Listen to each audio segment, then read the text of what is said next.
Hey guys, what's up? Hope everybody has had a good Monday. I've had a semi-good Monday. I had a doctor's appointment today, just routine, getting old, having to go to the doctor kind of stuff.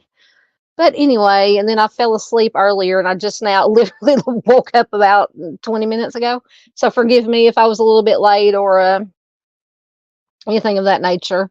It's good to have everybody here. Is our Missing Person Monday live stream, and tonight we're going to be taking a look at cases from West Virginia.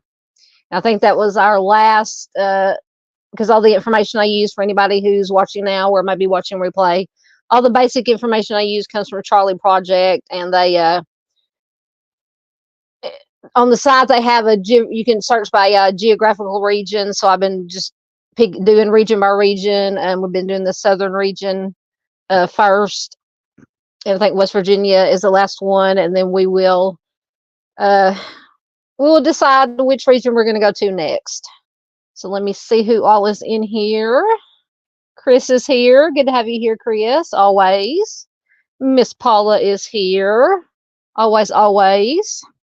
Good to have Miss Paula here. Miss Paula, I found the Movies and Beyond channel, and I subscribed to it, but I subscribed to it under my second channel name, the Southern Retro.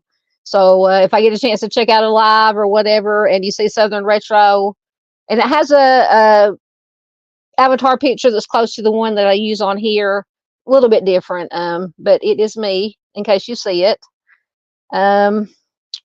See, I know I saw some other people that popped in. Miss Michigan Wifey is here, one of my OGs, original gals. Always good to have you here, my dear. I think I saw somebody else. Oh, there's one of my favorite people in the whole world, Miss Barbara Hall. Hello, Miss Barbara. Good to have you here. I hope you are doing well. And Miss Marion is here. Always good to have Miss Marion here too. I hope you ladies are doing exceptionally well. Get a Look-See is here. Welcome. Always good to have you here. Have a new name. Tammy Day Rhodes is here. Good evening, all. Hello, Tammy. Good to have you here. If you don't mind, you can tell us how you found us or not. Doesn't matter. We don't care how you found us, as long as you found us. Let me see. Going down. Here's another new name, GP. Welcome. Glad to have you here. I'm so happy to see all these new names that I've never seen before. Melissa Wildcard is here. Good to have you here, my dear. Miss Farr is here. Hello, Farr, from Australia. Thank you so much once again. A couple of live streams ago, Miss Farr was throwing out memberships like I was throwing out wrenches. I think it was on the same night, the same live stream. Wonderful human being, wonderful supporter of the channel, not just mine, but all across the community. She does great things. Make sure just when I think I get caught up, batches of comments come up, but that is excellent.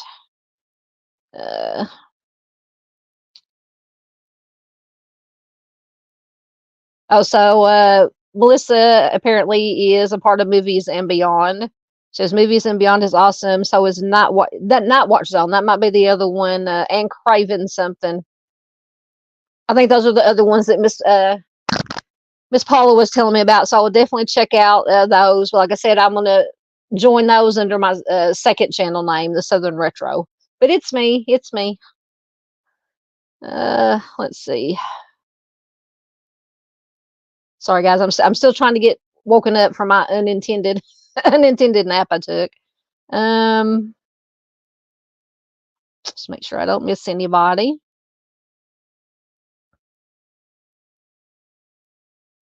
Oh goodness, what'd I do? Punching buttons. Oh, okay. Thank you, Chris. Welcome, GP. We are sorry for your loss. If there's anything I can do to help, to share anything about your story, your loved one, just let me know. Chris knows how to you can Chris can get a hold of me. If you're on Facebook, you can get a hold of me on Facebook, or if you don't do Facebook, because I know there's a lot of people, some people that don't do Facebook. This is my email address, southerngaltruecrime@hotmail.com. Don't be afraid to send me, shoot me an email, and I will do anything I can. All right. Oh, did I miss somebody? Hold on. Oh, there's Mr. James Tate. I kept welcome, Mr. James. I kept seeing. I was down and I saw people saying hi to Mr. James, and I didn't see his post at first, or his comment at first. Always good to have Mr. James here. Please do, anybody who has not heard of the Timmy DEES, in his case, Mr. James, Miss Marion, Miss Barbara, all his family. Miss Barbara has been fighting for a long, long time for justice for Timmy. You can check out my playlist, my Fredericktown, Missouri playlist, and it has all the live streams and videos I've done on Timmy's case, on Durante Martin's case, and I'm going to be doing, when I get time, when I get all these other, I get a lot of requests from family members to feature their loved one story, whether it be they lost their loved one to violent crime or they're missing. But I'm definitely going to dig into some more of the Fredericktown, Missouri cases.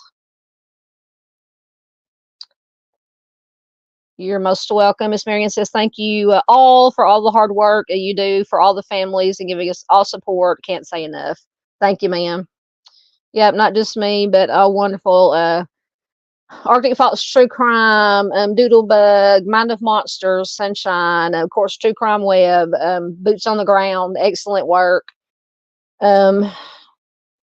You can go to my homepage of my channel and scroll down to where it says visit our friends below. I have all our friend channels, partner channels linked. They are all the real deal, in it for the right reason. And so I highly encourage you, please do check them out. All right, get caught up.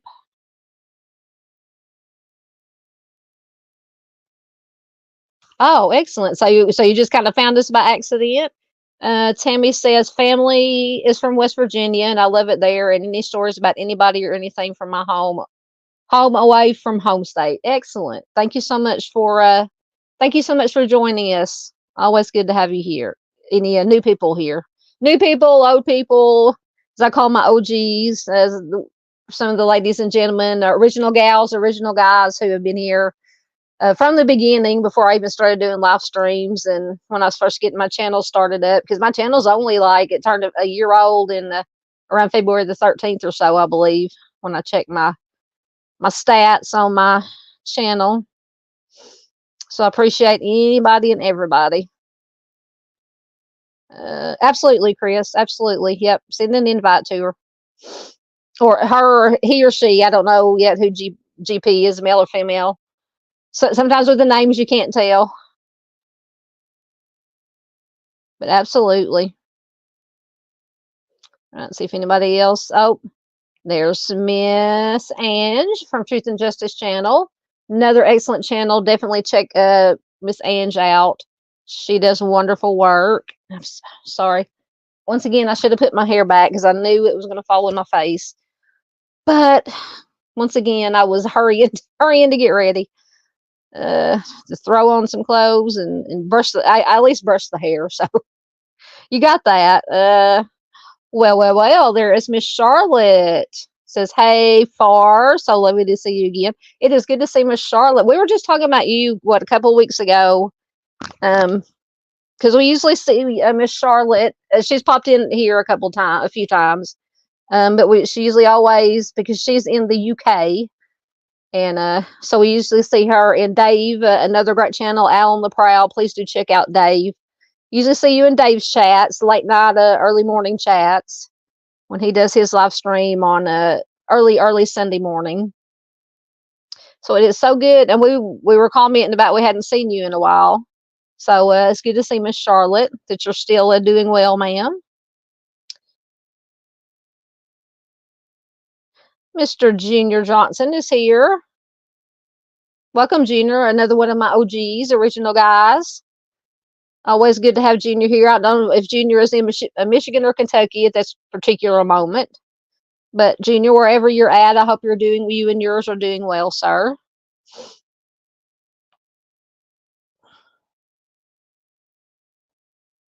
All right. Getting caught up. I guess I can go ahead and put that up there so people who are coming in are going to know what we're going to be talking about. Absolutely. Miss Marion says we have a lot of good people tonight. Yes, I couldn't do it without you guys. I love this community, and it's not just my community. It's because I think all me and all our friend channels share a lot of community members. It is a beautiful thing. Beautiful thing. Oh, before I lose it.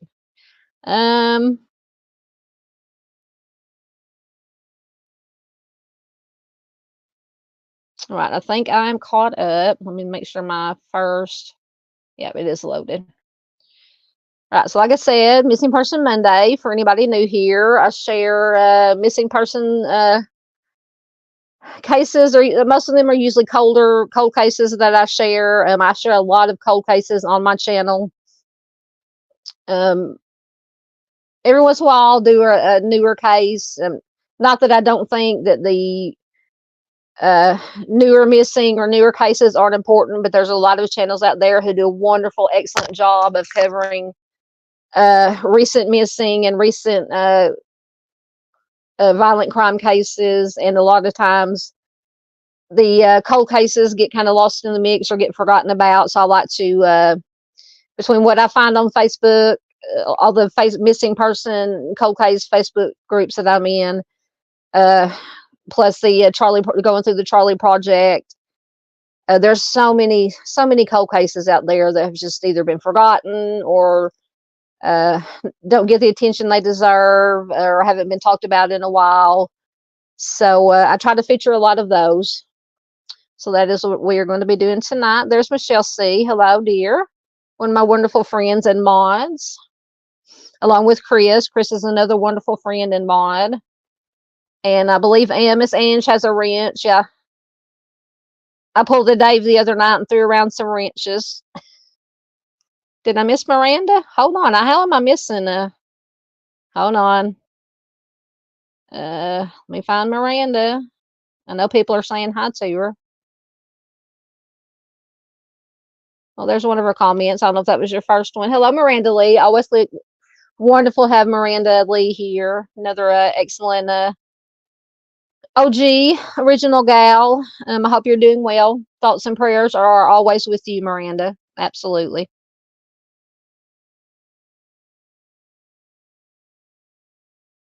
You're welcome, Mr. James. Yep. Not just me, but all of us. Arctic Falls True Crime. I can't remember I can't forget Arctic, another dear friend. Arctic does excellent advocacy work. Duchess does excellent advocacy work. I've got to get Duchess' channel put in my friends list. I think I'm losing some, or not losing, but I missed some of these comments because thank you, Miss Marion. That's very sweet. Batches of comments pop up, so I hope I don't miss anybody. If I do, I apologize. Yes, it is wonderful to have everybody here. All right, I think I'm almost caught up just when I say that. All right, we will get started. Yeah, please, anybody, please go ahead and hit that like button if you would. It does, supposedly it does help the algorithm, the mysterious thing known as the YouTube algorithm. So any likes, comments, shares of the link or the stream after it's over helps tremendously. It helps this information reach as many people as possible. That is the whole goal, for this information to get out to each and every person. As many people as we can get to see this. It might jog somebody's memory about a case we share, possibly, because I know a lot of times since I've been doing these, going state by state, there's a lot of people like Tammy said that she, I don't know, maybe saw it come up in the news feed and say, oh, West Virginia, my home state, or somebody who lives in that state or has family or loved ones in the state. Thank you, Ange. And just throwing in links for me. There is an Arctic Fox True Crimes link. Please do check out Arctic. Is an excellent advocate for missing, most definitely. All right, so we will begin. This is Bobby Eugene Adams. And sorry if I keep messing with my hair, but it gets in my eyes and I can't see. So Bobby has been missing since November 30th of 1991 from Charleston, West Virginia. He is classified as endangered missing. He is a black male, 31 years old at the time he went missing. He will be 64 years old today. He was 5 foot 110 pounds, so relatively small for a guy. And I don't say that negatively, but for a gentleman, that's a little short. But he was last seen wearing a blue windbreaker, a tan dress, pants, and black shoes. His black hair, brown eyes. He may have had a mustache at the time that he disappeared, and he may have shaved his head. And I apologize for the, let me get a drink real quick, for the scratchy voice. I don't know if it's allergies or something going on with my throat. But anyway, so Bobby was last seen in Charleston, West Virginia on November 30th of 1991. He did work as a cab driver for C&H Cab at the time of his disappearance, and he began his shift that day at 4 p.m. He was supposed to return the car to C&H Cab at 3 a.m. the next day, although it was not uncommon for him to not return it at that precise time. So somewhere within that time frame, he would have brought the cab back. C&H Cab received their last radio communication with him at 11:45 p.m. He was last seen on Washington Street East at around 3:45 a.m. They said he was accompanied by a Caucasian man in his 40s with blonde or light brown hair. The gentleman was around 6 feet tall. He wore a brown jacket. He has never been identified. So obviously it would be key to get this person identified and talk to this person if they are even still alive. Like I said, this is from 1991. So that's another thing, unfortunately, in a lot of these cold cases, older cases of the missing, is a lot of the witnesses either memory fades over time, they pass away, so it's just unfortunate. So Bobby never did return his taxi. No further communications after that. Last communication around 11:45 p.m. After that, there was no communication from anybody that came from that cab. His cab was found. Now this is and I forgot to put up let me put up my banner right quick, just in case. Find the right thing that I'm looking for here. Just in case, because it does have the trigger warning and the 18 plus warning. So his cab was found at dusk near Twilight Drive on December 1st. It was parked about 70 feet off the road. It was partially concealed with branches. It had scratches on it, and one of the front lights was broken. Christmas presents that Mr. Adams had purchased for his family were in the trunk of the cab.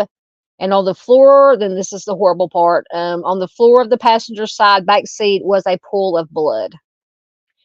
And authorities stated that there was enough blood to presume that death had occurred. So Foul play is obviously suspected in Bobby's case. It remains unsolved. So if you have any information in Bobby's case, call the West Virginia State Police. No, excuse me, I was reading the wrong thing. Charleston Police Department at 304-348-6480. And I do believe I have an article with a little bit more information. If I can find it. There it is. Make sure I find the right one. And this article is from October 1st of 2021. So almost 3 years ago. At the time this was written, he would have been missing 30 years. So it says it will be 30 years in November since a Charleston cab driver disappeared, never to be seen or heard from again. His bloody taxi cab was found abandoned over a hill, but there have never been any answers as to what exactly happened to Bobby. The investigation started on Twilight Drive on November 30th, 1991, when a neighbor found Adams' C&H taxi cab. Adams, 31, was from Huntington, but he spent most of his time in Charleston, and he has simply vanished, leaving behind few clues. Not knowing where he is, that's the part that hurts, said his father, Bobby Clark, at that time in December of 1991. At the time of the interview, Adams had been missing for 3 weeks. And his father apparently also drove a cab for C&H. He goes on to say, I hate to think that he is deceased, but under the circumstances, I can't think of anything else. He would not stay away for this long. Bobby was last seen driving his taxi on Washington Street East around 4 a.m. on Saturday, November 30th, by 5 p.m. that evening. So by 5 p.m. that evening, the neighbor had discovered the cab near his home in a wooded area of Twilight Drive. A parking light was broken. A large pool of blood, as we mentioned before, covered the rear floor and seat. His colleagues at C&H were at a loss to explain what happened. One dispatcher said, I think it's a shame that a man can't go out and make a living without getting shot or cut up. In the early stages of the investigation, police didn't know if the blood came from Adams or someone else. Investigators weren't sure if he was a victim or a suspect in the crime. Charleston Police Chief Detective Lieutenant Tony Hazlett said, right at that time, you had no clue because you have the cab, you have the blood, and no one around it. And I did have a couple of pictures of the cab that I was going to show, but they're police photos and they did not blur anything out. So but if you want to see the pictures, all the source articles that I use are linked in the description box, and I have the name above of each of which missing the articles correspond to, so you can check it out if you want to see those. In an interview in 1991, Lieutenant Pat Epperhart said Adams was a victim, or someone else was a victim. At this point, we're treating it as if he is a victim and is a missing person. He is going to be listed as a missing person in NCIC, which is a nationwide computer system. Adams was just a little more than 5 feet tall and weighed only 110 pounds. Other than that, police had little to go on in this investigation, aside from the fact that they had the last communication at 11:45 p.m. The car was found with the blood in it. Other than that, that's pretty much all they had and have, unfortunately. Police did not release that Adams was seen that morning. Police did not release that Adams was seen that morning with a white man with medium-length blonde hair who was between 35 to 40 years old. Epperhart says, we don't know at this point whether that was a fare or a friend or whatever. It could have been anything. We don't know. And whoever that person was, once again, never came forward. Police put out a nationwide search for Adams. They used dogs. They dragged the Elk River using boats the next day, searching for clues. They didn't find anything. In a previous news report, it was revealed that a woman had called C&H Taxi several times with tips, but she refused to identify herself. So a little bit red flaggy, because I know most of the time when you can call in tips anonymously. So I don't know, and I don't know what these tips were. They don't say in this article, at least that I'm reading from. Cab drivers across the capital city were shaken. It says everyone is real tense and nervous about it. You can feel the tension in the air from all the drivers. This is according to a cab driver named Linda. Curry told a WCHS reporter that she drove Adams to work that Friday and he seemed happy and fine, and nothing to indicate he was under any kind of stress or worried about anything. She says he was a real nice guy, very nice and friendly. Police did learn some about Adams. He was married. He had children who lived in Huntington. In the trunk of the cab, they found the Christmas presents for them. He was prepared to go through Christmas, so we don't know what happened. So in other words, I would find it very, very unlikely if he had bought Christmas presents, and that would just lead me to believe, and once again, I'm not a professional by any means, that would lead me to believe that he was not planning on just up and leaving his family behind. Charleston police did many interviews, and they learned that Adams had been making trips out of state, driving the cab. Well, that's a little, put it in our red flag department, unless that was usual for him. But the way they put it, maybe not usual that he was driving the cab out of state. We were taking several interviews that he was making trips for the purchase of substances or driving people to New Jersey and New York to purchase substances and bring them back to Charleston, but nothing solid came out about that, and nothing solid led us to the suspect.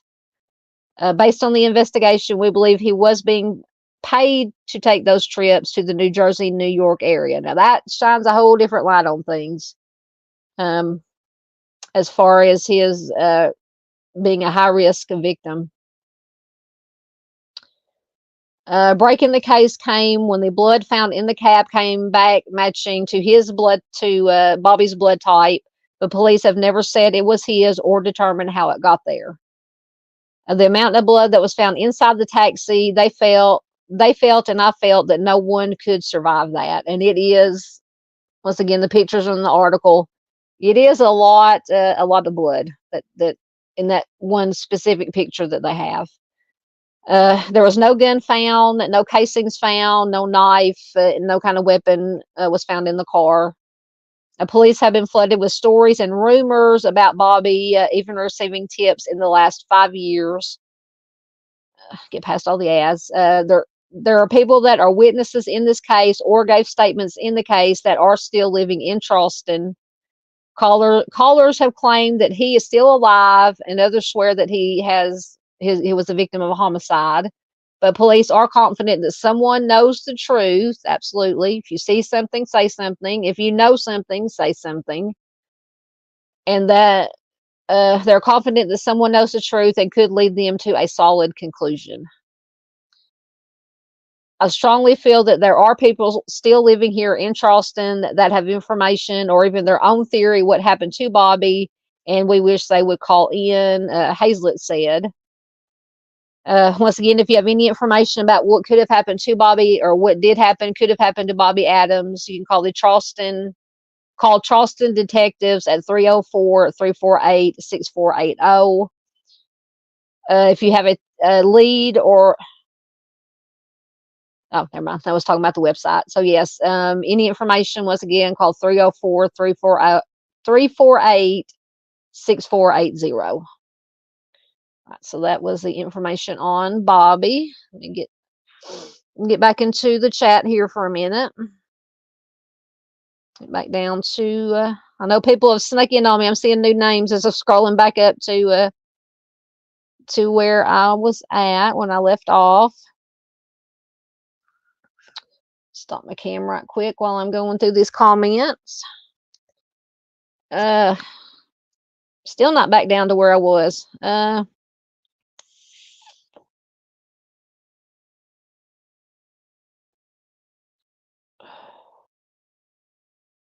Wow, lots and lots of comments have popped up. That is wonderful, though. Wonderful, wonderful. I'm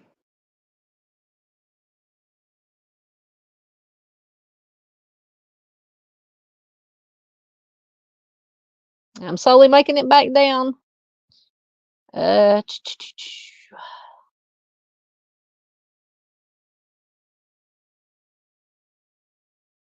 Just want to I want to make sure I don't miss anybody who may have snuck in on me. I can't. Once again, I can never use my words. I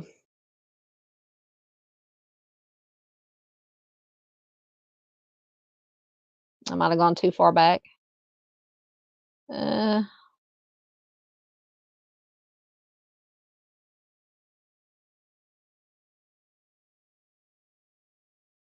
getting there, guys. I'd always forget to look at the timestamp of the last comments that I read, so I don't know how far back to go. I just look for the last familiar comment that I remember or seeing or reading. Okay, no, I haven't seen any of these. Woo! Y'all are kicking tonight. I'm so glad. Okay, I recognize that comment, so let me start making my way back down.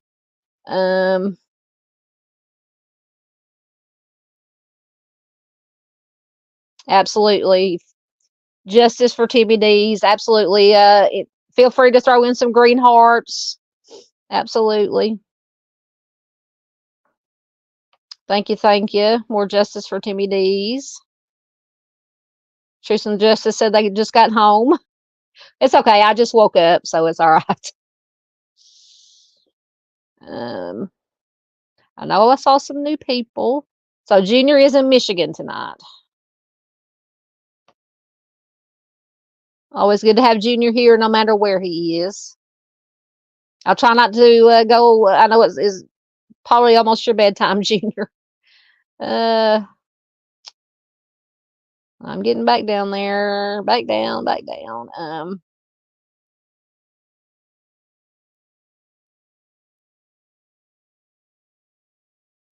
I might have went too far.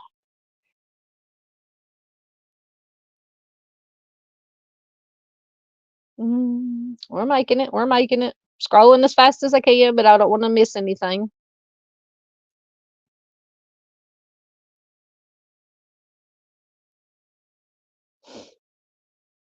Thank you, everybody, so much for being here. Yeah, we got Arctic's channel. There's Miss Duchess channel. Please check out Duchess. She's a wonderful advocate for the missing. She has a wonderful channel. She interviews a lot of family members to share their missing loved ones' stories. Thank you, Chris, so much. Yes, most important thing you guys can do is share, share, share. Any missing persons flyers you see, if it's, whether you're on Facebook or YouTube or both or anywhere, share, share, share. Share these live streams, these videos about the missing. Oh, thank you, Miss Miranda. Miranda says, Southern Gal, I'm trying to help you get to 1,000 subscribers. I shared your channel a lot yesterday. Thank you so much, Miss Miranda. Yes, thank you so much to everyone who shares. Miss Marion, the green hearts.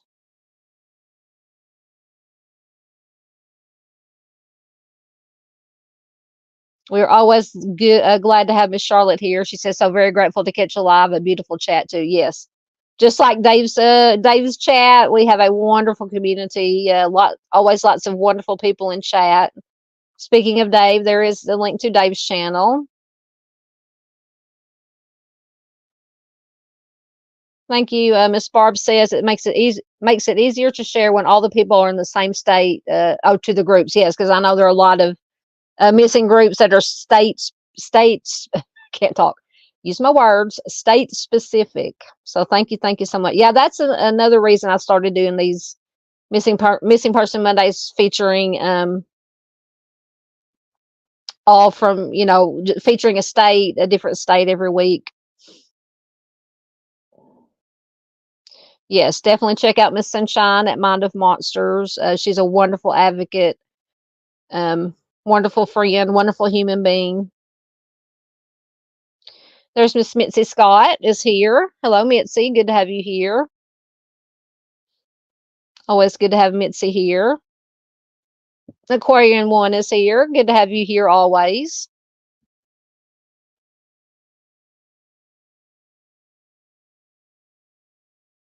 Oh, Chris is talking about yeah, there's 2 Monday night football games on tonight. I can't remember. I've got my TV on, but I have it muted. I think I have it on the Commanders and Bengals. And I can't remember who was playing in the other game.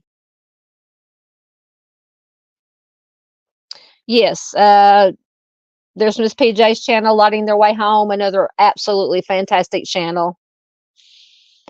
Miss PJ does excellent work sharing especially missing children.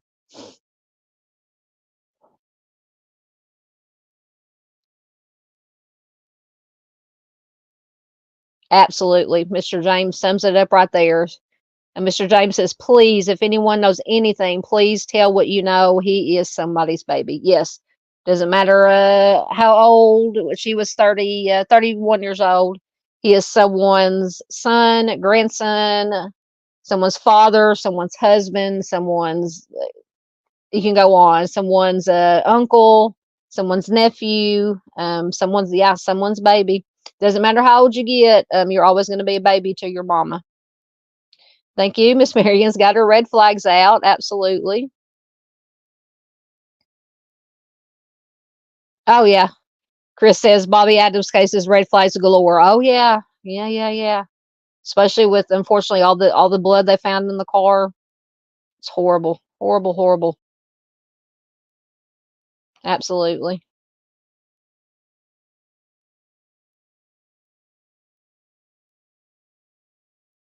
Almost caught up.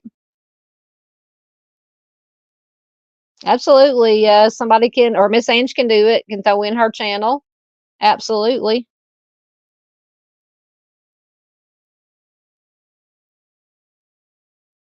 It's getting caught up. Thank you, Miss Ange. Put my link in. Thank you.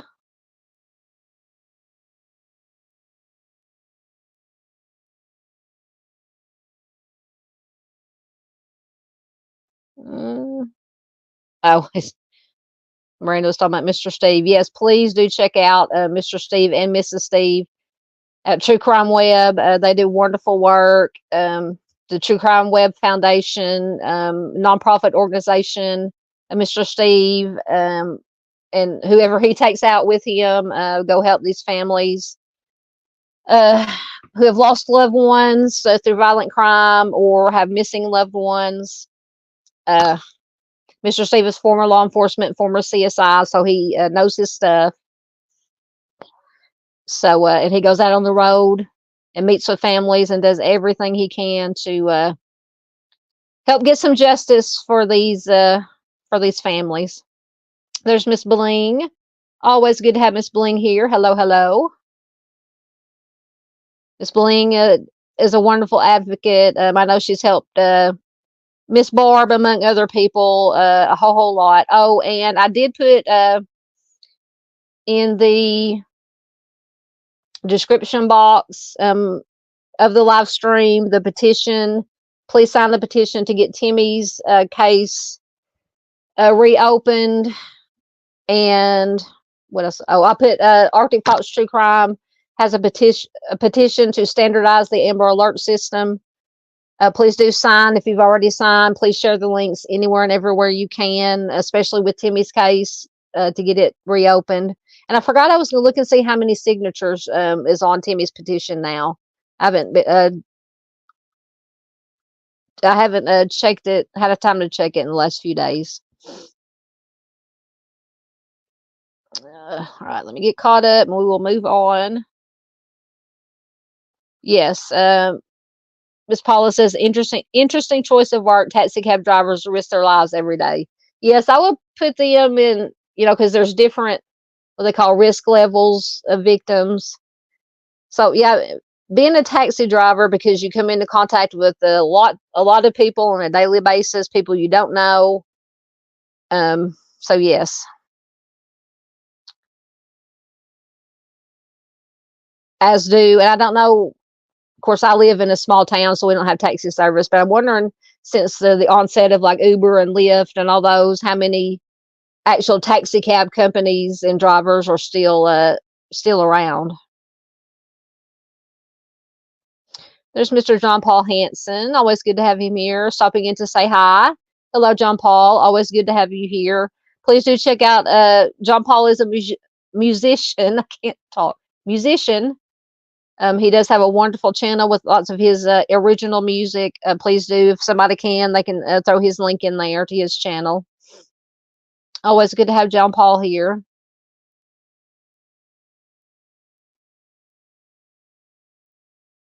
Aquarian says, such a sad story. Poor kids. Yes, left. I don't know if it told how many kids that he left, but he did leave behind. Did leave behind children.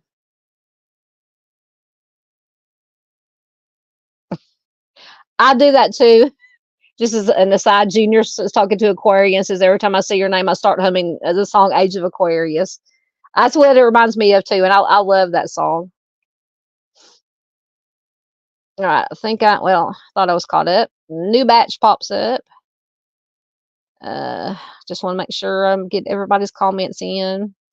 Thank you so much for all the green hearts for Timmy.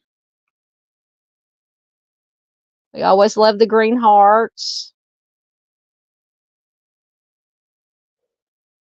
That is a good point. Tammy says, since there was car damage, maybe he was ran off the road by people that knew he had substances in his cab. That's a very good point.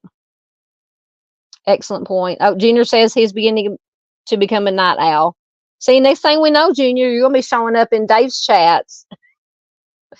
But if you go to bed early, I don't know how early you get up. I know Dave is on the East Coast, so he's an hour ahead. But yet, let's see. Thank you. Yes, this is a wonderful community.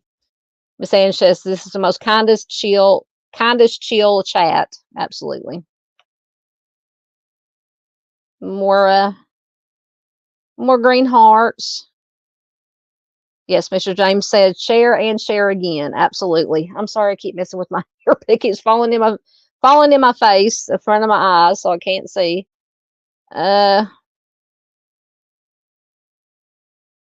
Yes, Dave is awesome. Dave is awesome. Now, Miranda, you can get the song stuck in my head, but I do absolutely love that song. Yep, absolutely. Miss Ange says, I don't know how people can sleep at night having these things in their conscious. Absolutely. Yes, there is Mr. Steve's channel, True Crime Web. Is Mr. Steve here? Wait a minute. I didn't see him unless I missed him. If Mr. Steve is here, I think it's Mr. Steve is on the road, but if I missed Mr. Steve, I don't remember seeing his comment. I apologize if I missed Mr. Steve. Now I feel bad. I just let me look at for the avatars.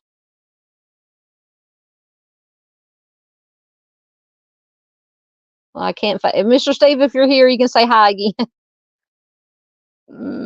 Thank you for all the green hearts.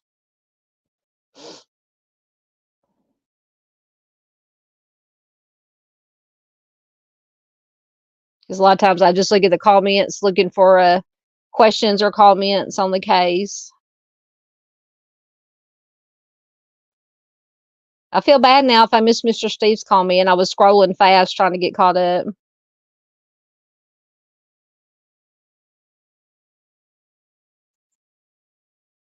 Okay, excellent. I'm going back to Timmy D's, the petition. Bling says we have She thinks 260 signatures on the computer, and Miss Barb has around 200 physical signatures. God bless. Hallelujah. We're going to get there. Going to get there.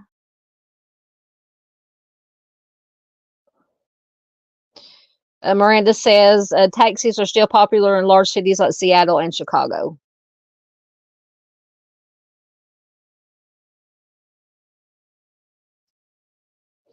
Miss Ange says, talking about taxis, I see a few in bigger cities, but you cannot pay enough to be one or get in one. Yep. There's Miss PJ. Sorry, late. Had to make an update to Amy. Oh, that Amy Porter case. Oh, because I know I came across an article about the Amy Porter case.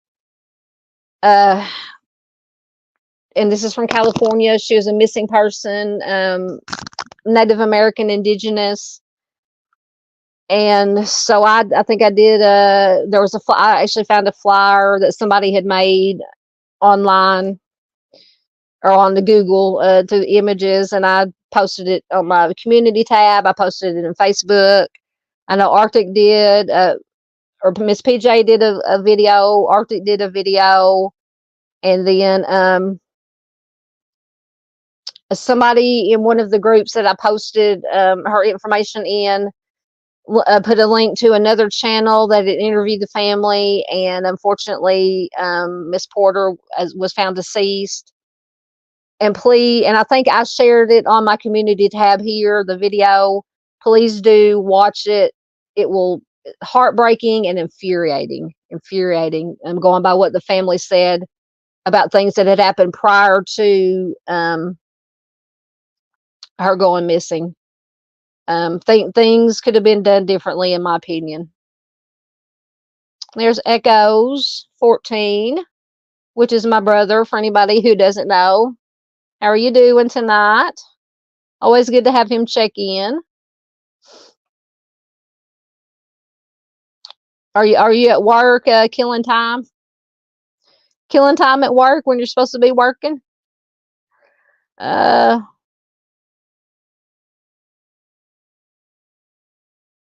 anybody that doesn't know, Echoes is my brother, one of my brothers. I have two younger brothers.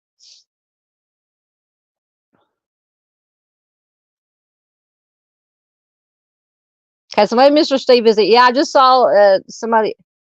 Ange says, I didn't either, just saw someone say hi, so I did too. Yeah, to Mr. Steve. I think Mr. Steve, I know he did, and I'm going to have to be on Replay Crew. He did a members only live last night, but I lost track of time. I was watching the football games, and so I'm going to have to go back and be on Replay Crew for Mr. Steve's members only to get but I think he is back out on the road again. I don't know what part of course, he never gives his exact location about where he is due to, obvious reasons, because the crazy folk, the crazy folk on YouTube. But I'm sure he will give us an update as soon as he can about where, generally, in what area of the United States he's in and what he's doing. I'm sure he's helping some family or another with their case, with their loved one. All right, I'm trying to get caught up so we can get back into the missing. Kaleidoscope, always good to have you here. Welcome back. Yeah, Miranda is always trying to get information out of Mr. Steve. Miranda said, no, Mr. Steve wasn't here. We were just talking about him and how he won't tell me anything. Yeah. Mr. Steve won't give up a lot of details, but then again, he can't really give up until things, because we definitely would not want to do anything to jeopardize any kind of investigation or a case moving forward that he is working on. So unfortunately for us, because like Miranda says, we want to know what's going on, but he has to keep a lot of things to himself. But yes, we definitely understand. Like I said, we would not want to do anything to jeopardize any kind of anything about a case that he is working on.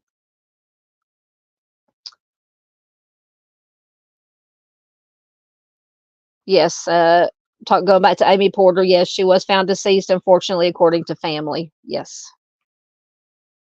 And I'm hoping, I haven't got a chance to check on anything, if any other information has come out aside from that one video that I posted, that somebody had posted in one of the Facebook groups, and then I shared it on my community tab. I found it on the YouTube. It was a YouTube channel.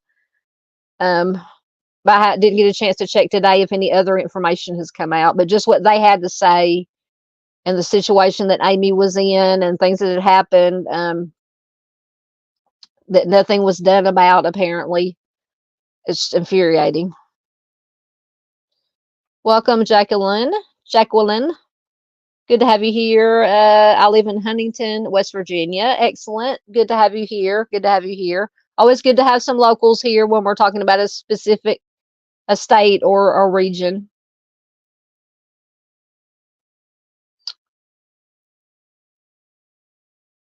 Yes, absolutely. Prayers for family and friends. Thank you, Miss Farr.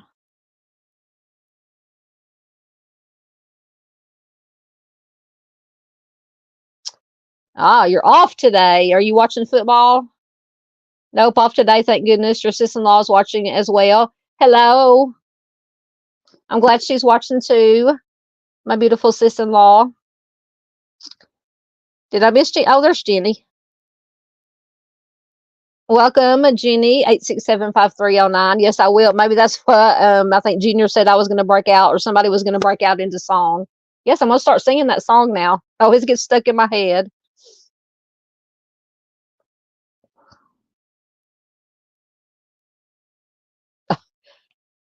Jenny says she's still willing to give me her sister. Look, I have two younger brothers. I don't need a sister, and I do have a sister, two sister-in-laws. One is a heavenly sister-in-law now, but yes, two of the best sisters I could have ever asked for, because I was the only girl in my family and the oldest. But I have two wonderful sisters, thanks to my two wonderful brothers.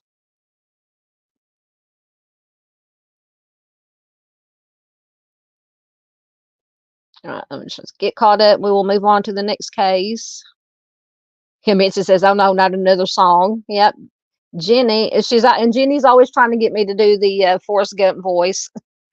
I'm so horrible at it. I think I did it for her one time. I'm not good at it. I can't sing, and I'm not good at impersonation. So,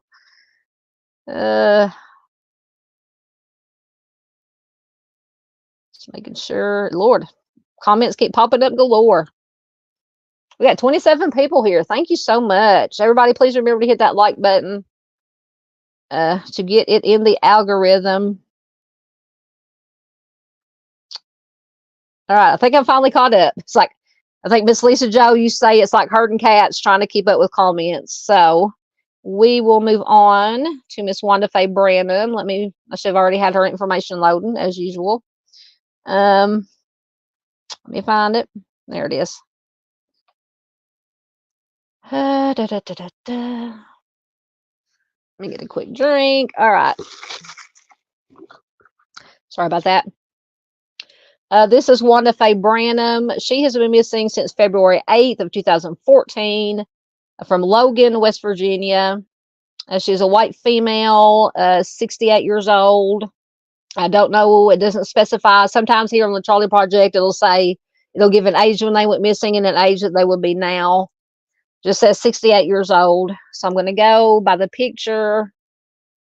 She might have been younger than that. Anyway, she was 5'2" to 5'4", 145 pounds at the time that she went missing. She had brown hair and blue eyes. So Wanda was last seen in the Justice Edition area of Logan County, West Virginia at around 2 p.m. on February 8th of 2014. She was intoxicated, and she was seated between two Caucasian males in a red 1980s model short bed, two-wheel drive Chevy pickup. The pickup had a red and silver tailgate, a sliding glass back window, and a noisy engine. And I didn't include the picture here, I don't think, because I could fit it. They don't have a picture of the specific truck. just a similar truck. At the time of her disappearance, Brandon lived alone and she did not own a vehicle. She would occasionally leave home for a couple of days at a time, but she has never been gone for this long. Her case is unsolved. So if you have any information on Wanda's case, call the Logan County Sheriff's Department at 304-792-8590. And on a lot of these, unfortunately, I could not find, because I always, aside from the basic information from the Charley Project, I like to get on the Google machine, Uncle Google, and try to find an article with some supplemental information, or especially ones with interviews with the family or some of the detectives or law enforcement that are working on these cases. But on these, I think I have 6 of them tonight. These cases, on most of them, there was not a whole lot of additional information. There were articles, but it just basically gave the same information that the Charley Project had. And Wanda's case is one of those, did not have any additional information. So I'll get the next one loading, check comments again. Once again, I forgot to look at the timestamp when I left off reading comments.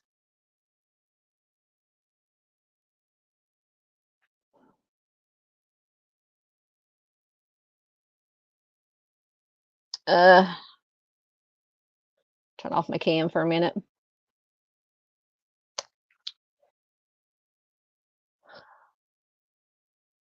Okay, I think I'm back down. I recognize that comment.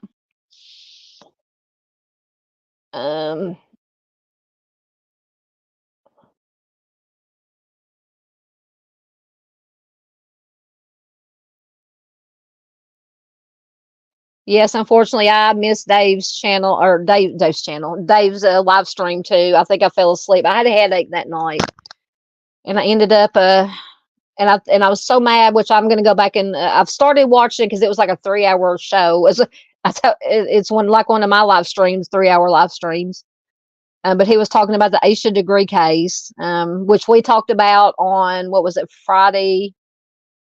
When we have our last live stream? I've slept since then. Friday night, we did talk in depth about the Aisha degree case, and Dave, I think, was going to talk about it too. And I did do, for anybody who doesn't want, which if you watch the live stream, you can always fast forward. At the very Aisha's case was the very last case we talked about Friday night. You can fast forward through, although there was some good information for some other cases that we talked about also. But I did do a short video, about a 7-minute video on just the developments in Aisha's case. So I believe, Stu, check that out if you just want the basic, the information, But I encourage you, please, like I said, you can go to the live stream, and you can fast forward through the other stuff. But Aisha's case is very important. I'm just hoping they can do something, find some more evidence, because they got the probable cause warrant, because they did find evidence or DNA that linked 2 people to Aisha's case. They got 8, I believe, search warrants in all for Aisha's case. And they're hoping to find some more evidence, and maybe Aisha's remains, because they do believe that she was a victim of a homicide. She was just, anybody who doesn't know Aisha's case, she was 9 years old. She disappeared in 2000 from North Carolina. So hopefully her answer, or her family, will get some answers and some justice soon. If, once again, we got to say if, because in some articles I've read, they say that these 2 people that DNA was found, that they are suspects. Some say that they are persons of interest or not suspects, but so I don't think they have formally named them as suspects. So we'll just, innocent until proven guilty. Junior, wrong one. Junior's trying to get my brother to tell y'all all about me. I'm boring. I never do anything anymore. Now, back in the day, it was we were a little bit wilder, all of us.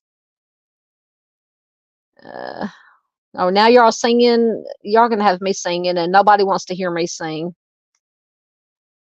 Oh goodness, speaking of singing, Miranda says if Southern Gal gets to 1,000 subs, maybe we can have karaoke night. Oh goodness. Jenny says she has a younger brother. She doesn't really need a sister. Uh, Paula says she's got football on. Yeah, I've got one of the games. I think it's the Commanders at Bengals. I think the other one is on ESPN. When I checked that one a while ago, it was pretty out of hand. It was hold on, let me find it.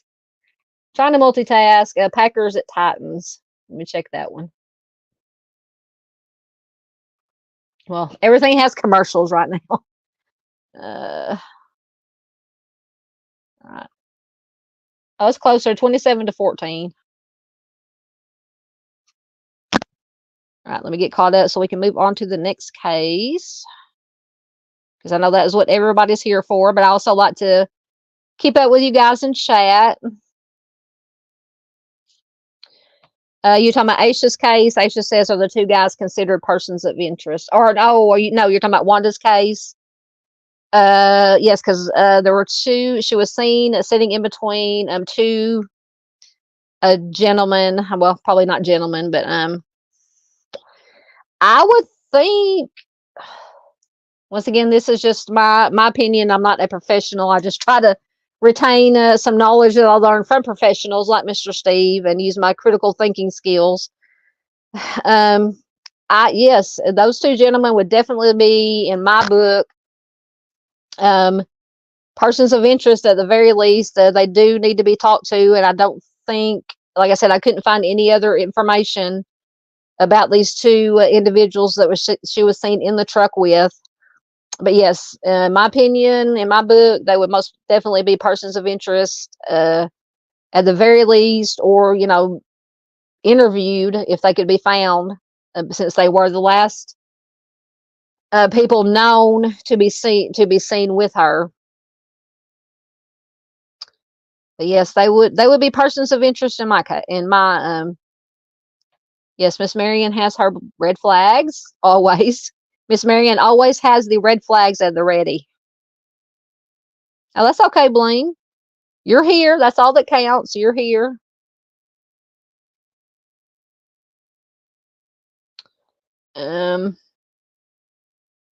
Caught up.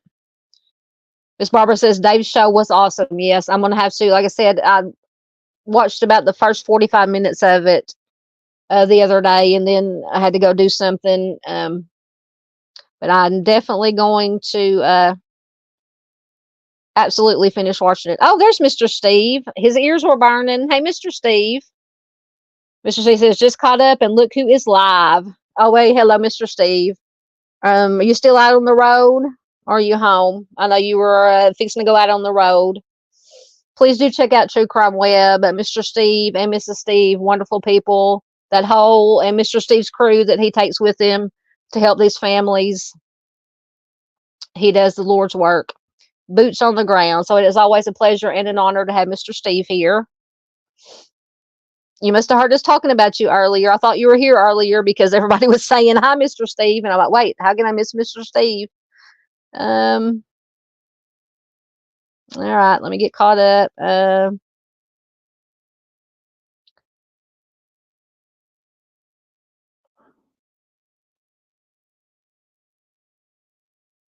right, Miss Paula, let's talk about movies. Don't get me started on movies. This is missing person night. And I think Wednesday we're going to do the next West Memphis 3 live stream. Going to be talking about some of the alternate theories, alternate suspects. And I know that Hobbs and Jacoby always come up, but there are other suspects and theories that did come up in the case. So we'll be talking some about them, but obviously we will be talking, I'm sure Hobbs and Jacoby will most definitely come up. So we're going to try to do that Wednesday night around 8:15 Central Time as usual. Right, I'm almost caught up. Just making sure I didn't miss anybody that snuck in on me or I don't even know who that is. You'll have to tell me. Mr. Steve said, unfortunately, my singing voice rivals Ralph Stanley's. Who is Ralph Stanley? You'll have to let me know who Ralph Stanley is. Uh,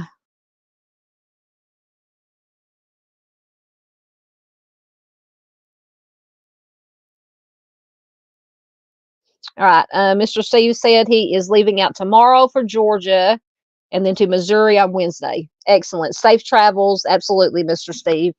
Thoughts, prayers, and good vibes and safe travels to Mr. Steve. And I don't know if you're by yourself or whoever else may be traveling with you. Thank you, Miss Ange. Put in Mr. Steve's place. Absolutely.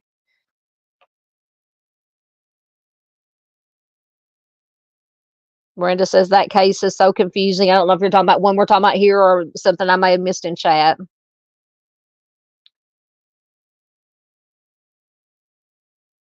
Yes, absolutely. Miss Marion said, thank you.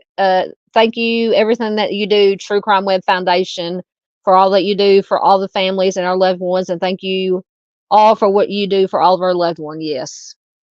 Mr. Steve does wonderful work.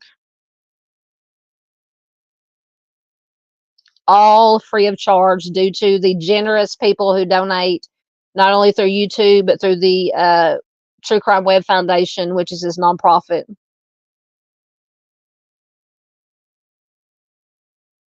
Yes, Miranda says West Memphis 3 is confusing. All right, I'm caught up finally, so we will go to Samantha Nicole Burns. Samantha went missing on November 11th, 2002 from Huntington, West Virginia. She's a white female. She was 19 years old at the time she went missing. She is 41. She would be 41 years old now. At the time she went missing, she was 5'4", 110 pounds. She was last seen wearing a fuzzy orange sweater over a tank top, a low-cut rider jeans with flared legs, light tan suede mule-type shoes, a heart-shaped gold ring with a diamond set in the center of the heart, and diamond stud earrings. She was also carrying a leopard print purse, and she had a lilac-colored cigarette lighter. She has brown hair and hazel eyes. Her nicknames are Sam and Sammy. She has a chickenpox scar on the right side of her forehead, a mole on her neck, and a tattoo of a butterfly on her lower back, and her ears and her tongue are pierced. So Samantha used her cell phone to call her mother from Huntington, West Virginia at around 9:45 p.m. on November 11th of 2002. She said she had been visiting friends at Marshall University Courtyard Apartments, and she was on her way home. Samantha lived in East Hamlin, West Virginia at the time. She never arrived there, and she has never been seen or heard from again. The call to her mother was the last one that she made on her phone.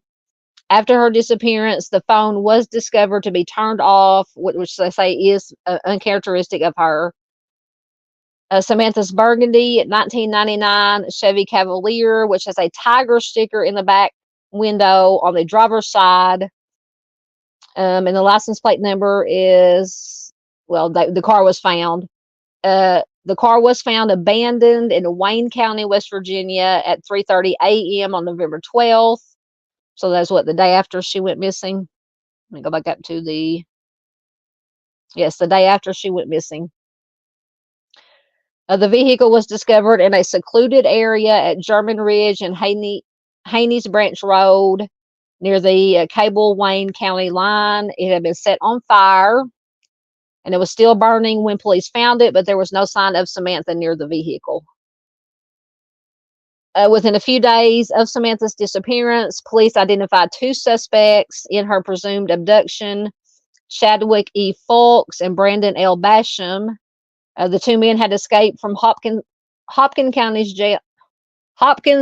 Jail on November 4th, a week before Burns' disappearance, and they embarked on a multi-state crime spree, including numerous robberies, car thefts, and at least one burglary, and they were recaptured after Samantha disappeared.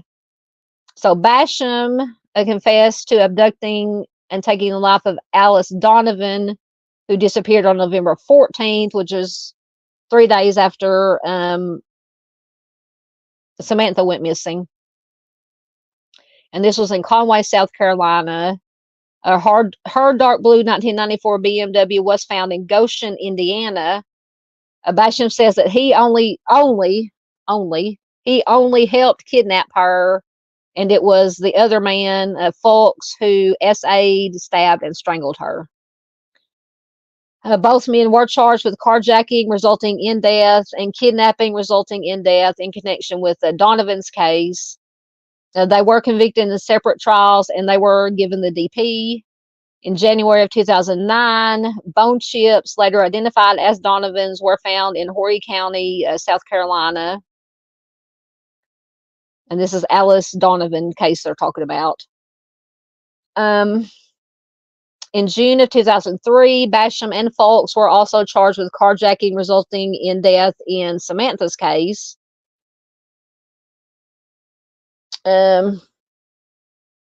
Keep losing my place. Her body obviously has not been found, but authorities believed that they can prove the case with circumstantial evidence.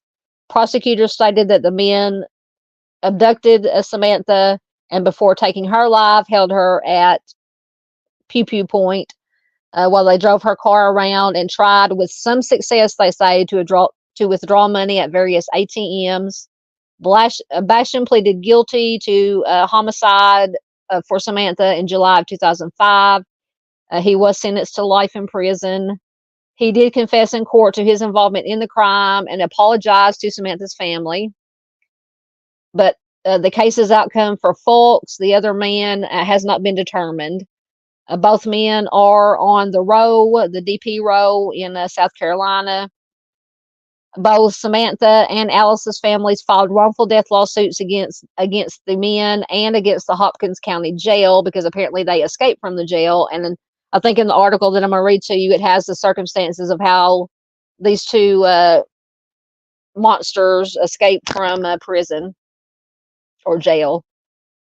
The suit against the jail was settled for an undisclosed amount in August of 2008. At the time of her disappearance, Samantha did live at home with her parents and younger brother.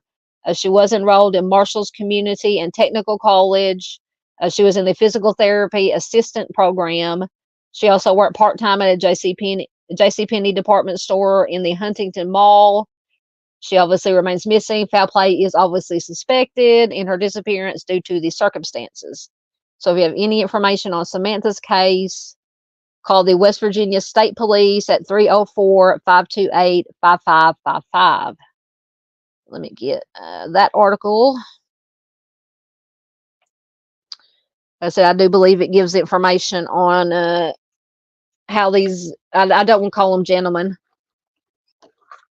how these two offenders escaped from jail. I might have two articles on her. So this one says West Virginia death row inmate let out of cell to look for victim. Get past the ads. FBI agents took the unusual step of temporarily, and this is from, let me see what year this is from. 2013. So a few years ago, 9 years ago. FBI agents took the unusual step of temporarily letting a federal death row inmate out of his cell so he could help with the search for the body of one of the two women that he took the life of. Chadrick Evans Fulks, 36, was taken from the federal penitentiary in Terre Haute, Indiana, to West Virginia in March of 2013 to help with the search for the remains of 19-year-old Samantha Nicole Burns. And this is according to a sealed order that was obtained by the AP, the Associated Press. In a letter to the AP, Fulks confirmed his role in the search for the Marshall University student last seen in 2002. He said he showed agents the area where Samantha was buried during his and fellow inmate Brandon Basham's 17-day crime spree after escaping the Hopkins County Jail in Western Kentucky in 2002. The two-page order signed by U.S. District Judge Robert Chambers in Huntington, West Virginia, allowed the FBI to take custody of Fulks for 18 hours between March 25th and April 12th. Federal and state investigators conducted a search for Burns' remains on land near train tracks and an intersection near West Virginia 75. And it says that is a rural area near where Kentucky, West Virginia, and Ohio meet. Fox sent the AP a copy of the sealed order along with, sorry, my page is jumping on me, along with a 9-page letter in which he says he helped the FBI because he feels remorse for the slayings. And we'll take that with a grain of salt. Burns of West Hamlin, West Virginia, disappeared after telephoning her mother in November. We went over that. She was leaving the mall and heading home. She never reached home. The disappearance set off a massive manhunt that led to her burned out vehicle about 15 minutes south of Huntington. Body's never been located. The numbskulls pleaded guilty. Trying to get down to the part. It was unclear how close authorities were to finding Samantha's remains on Wednesday or what became of the search.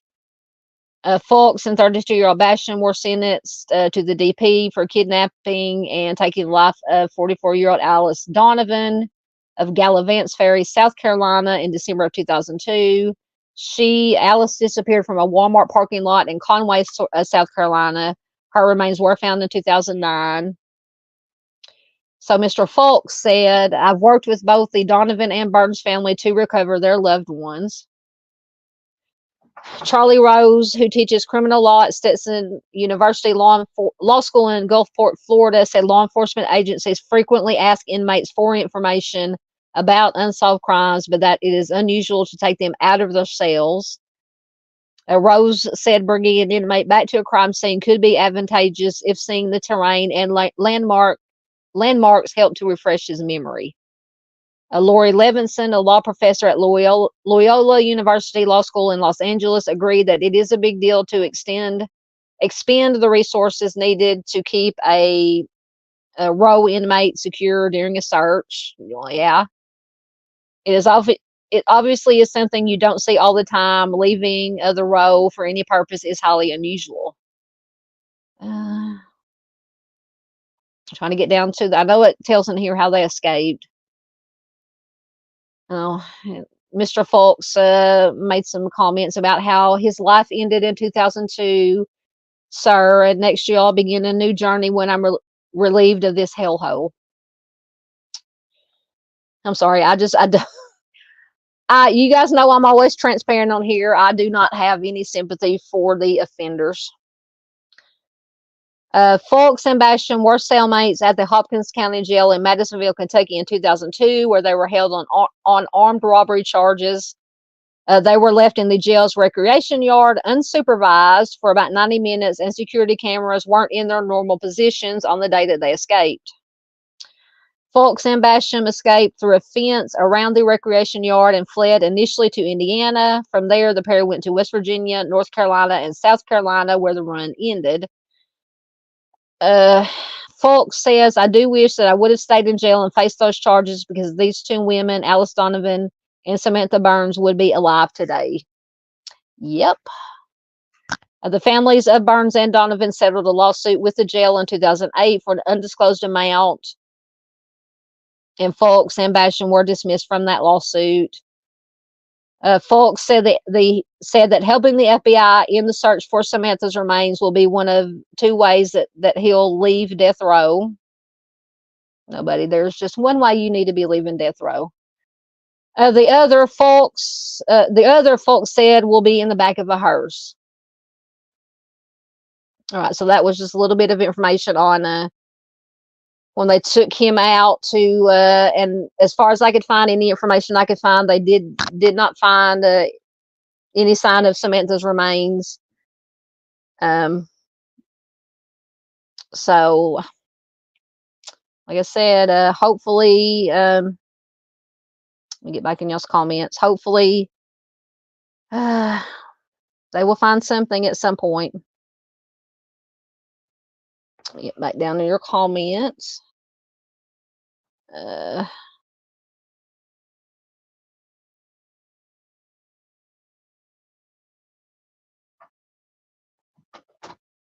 sure I didn't miss anything. Okay, I think I'm back down to where I was.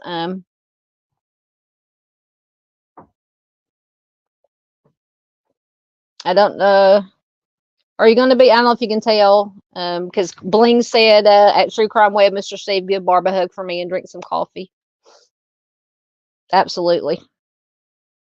Yes, Marion says Mr. Steve is funny. Yes, Mr. Steve can be a funny guy. Absolutely.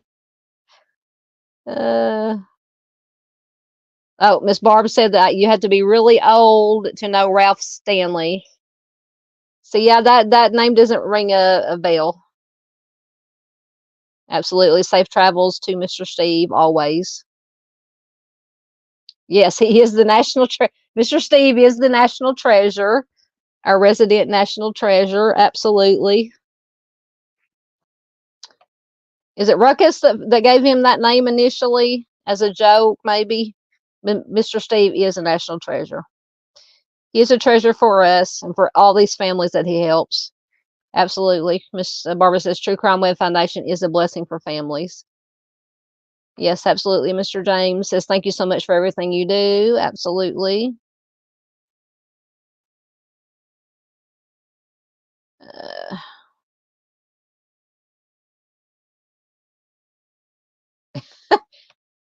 Okay, I might have to dispute that last part.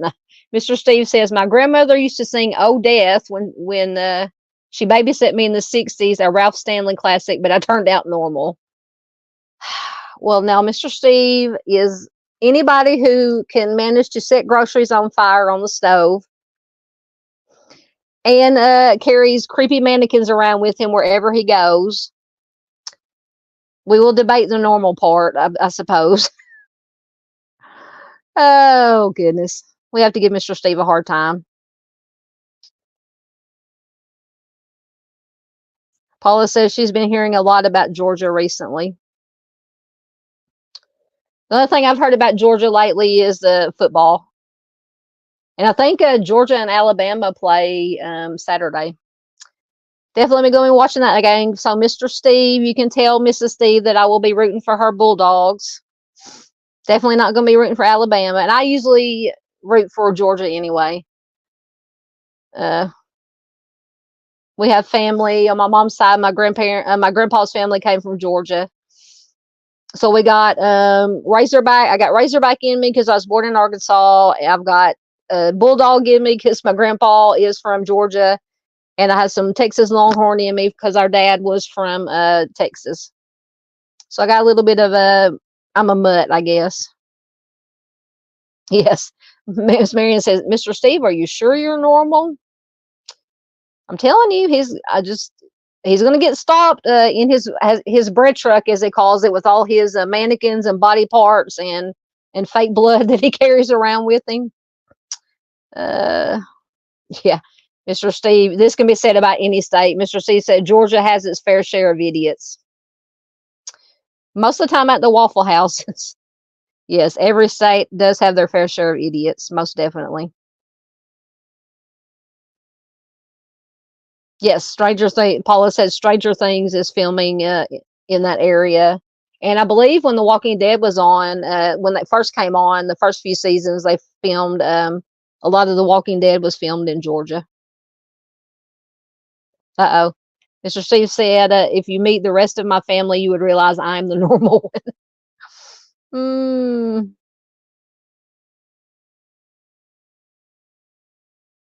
I was Miss Ange going. I must have missed something. I'm trying to get real fast get caught up in comments so we can get back to these cases.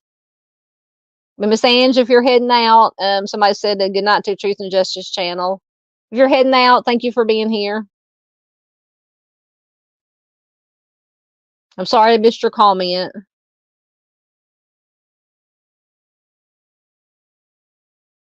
See, I wondered the same thing too. Chris said, I'm wondering if these creeps involved in Samantha Burns have other unsolved cases.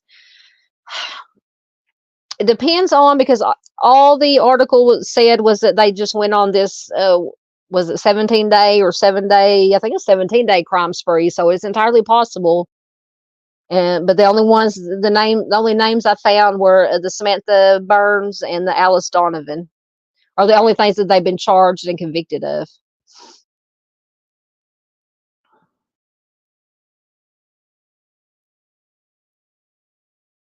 I'm almost caught up.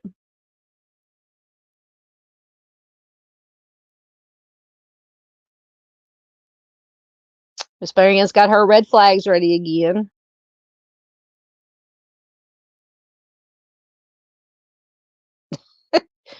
Okay, so Mr. Steve says, I've been tested. Normal, boring, musical genius, I think, are words used by the tester. Oh, goodness. Mr. Steve, I'll have to have you on one day because if you're serious, which I think you are, about analyzing music lyrics, I would love to have a discussion with you about analyzing music lyrics.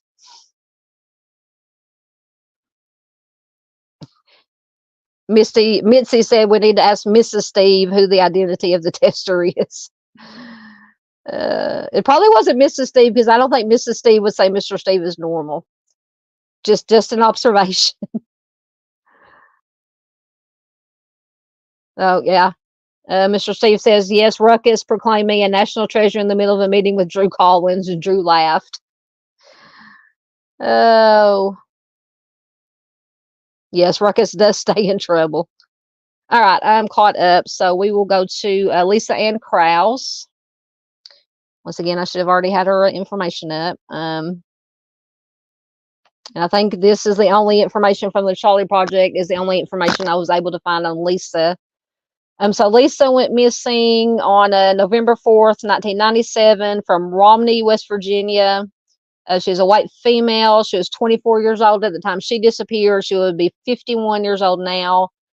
At the time she disappeared, she was 5 foot tall, 115 pounds. The only clothing jewelry description is a chain and 4 rings. She had light brown hair and brown eyes, and she wore glasses. So Lisa Ann was last seen in Romney, West Virginia. She was supposed to spend the night of October 31st, 1997 with her family, but she never arrived there. On November 2nd, she called her family from her boyfriend, David Wayne Hasselback's house, and asked them to come get her because Hasselback was on his way home. And when he arrived, I don't know if he called her or, this was in 97. If he had made a statement that when I get back home, but apparently she asked her parents or family to come get her because Hasselback was on his way home. And when he arrived, he would take her life. So about an hour later, she called back and she said everything was fine then and that she was going to make him some meatloaf. And after that, she was never seen or heard from again.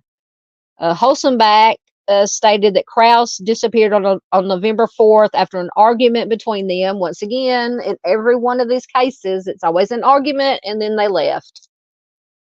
Hasselback stated Krause disappeared on November 4th after an argument between them. She reached out to a neighbor for help after the disagreement, but she vanished shortly thereafter. She has never been seen or heard from again. Her family believes that Hasselback was involved, but was told that there was, once again, as in so many of these cases, insufficient evidence to bring charges against anyone in her disappearance. Lisa attended Paw Paw High School. At the time of her disappearance, she worked at Zero Pack, which is a packaging and cold storage facility in Winchester, Virginia, and her case remains unsolved. So let me just check quickly and make sure I didn't have no, I don't have any. I could not find any other articles, old or new, with any additional information on Lisa Ann, on her case. So we just have that little bit of information, but obviously the boyfriend or the husband or whatever it said it was would be my top of my persons of interest at the very least, because it's always the same. These guys and women, because there have been cases where males have disappeared and their girlfriends have said, oh, we had a fight and they disappeared. One case here from Arkansas, the Shannon Collins, if you guys have not heard of that case, let me find, hold on. Have not heard of Shannon Collins' case, please do visit the Bring Share Shannon Story Facebook page. It will give you all the information. I have done a video and I believe talked about a video about Shannon, and talked about him in several live streams. That's another one where the family says his wife and his son and stepdaughter, maybe, anyway, it was one was his child, one was a step. Say he just took out, left on foot with no money, no, nothing, and just disappeared. So please do. I've done, like I said, I've done stuff on him covering Shannon's case. Arctic Fox, True Crime, our friend, has done wonderful coverage of Shannon's case. So if you do not know about that one, please check it out and share it wherever you can. All right, get back down here.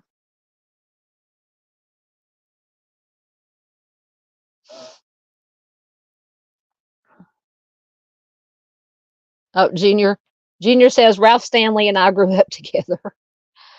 What kind of music? I might have missed it in comments. What kind of music was Ralph Stanley?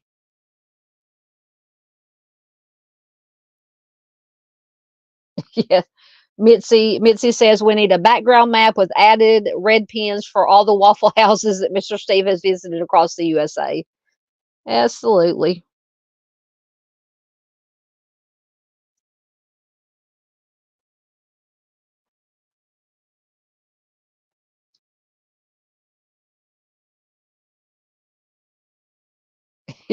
That's a good point. Miss Marion says, please know we don't need Mr. Steve to be analyzing the music we listen to because the lyrics mean certain things that we think they all do until you read the words. That's true. That is true.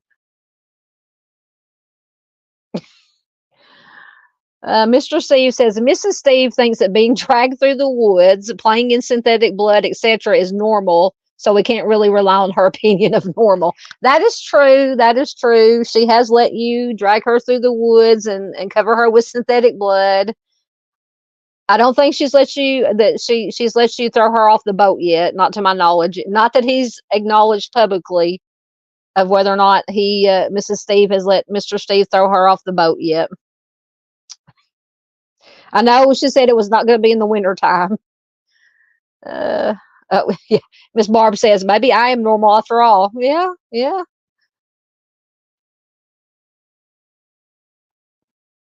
Chris says, Lisa Krause, red flags is the time missing. Yep. Most definitely. Miss Marion's got her red flags out. Absolutely justice for all. Chris is telling Miss Marion to preach it. Absolutely, yes. Shannon Collins' story is sad. Please, I encourage you to, like I said, this one's, close to my heart because it is an Arkansas case. And yeah, it just, things need to be done. Things need to be done. And apparently things that should be being done are not being done. Even faced with all the evidence that they have. But once again, they consider it, circumstantial evidence. And cases can be won with circumstantial evidence, but they won't even bring charges. So, and I know there is a certain criteria that must be met to even bring charges against somebody, but Mr. Steve says, she said, no way in December could I test throw her out of the boat, so he has to wait. So I have 11 months. All right. Next we have John Daniel DeMarino. And John went missing, or has been missing, since January 30th of 2019 from Parkersburg, West Virginia. He is a white male, 51 years old. I'm going to assume that's the age he was when he went missing. 6'2" to 6'4", 165 to 175 pounds. He was last seen wearing a green winter jacket, a red hooded sweatshirt, tan khaki pants, brown work boots, and a black wool beanie hat. He has brown eyes. He is bald. He has a scar on the back of his head that resembles 3 or 4 rows of 8 white circles. Hold on. He has a scar on the back of his head that resembles 3 or 4 rows of 8 white circles each. That's a very weird scar. Anyway, he has the following tattoos. He has an infinity symbol, and I think on the slide I included the infinity symbol and the arrows. He has the infinity symbol on his upper left arm, arrows and circles, which that's the top inset picture on the slide. Arrows and circles in red and black ink on his right inner arm, and the Roman numerals VIII. I don't know what number that is. I don't know the Roman numerals when they get that high. On his upper right arm at the shoulder, and 2 of the tattoos, which I included on the slide, were included. So John was last seen at Uncle Mike's bar on 7th Street in Parkersburg, West Virginia, shortly before midnight on January 30th, 2019. He ordered a beer, he drank half of it, then got up and walked away. An employee who saw him leave thought he was just going to go to the bathroom, but he never returned for the rest of his drink, and he has never been heard from again. He was carrying his wallet, car keys, and iPhone X at the time of his disappearance.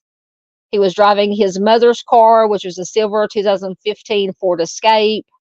4 days later, the vehicle was located, unlocked, and abandoned at a Love's truck stop in Conneaut in northern Ohio, near the Pennsylvania border, which is a 3.5 hour drive from Parkersburg. It was parked across 2 spaces, and inside it there was a phone charger and an empty bag of chips and change in the cup, but no sign of DeMarino.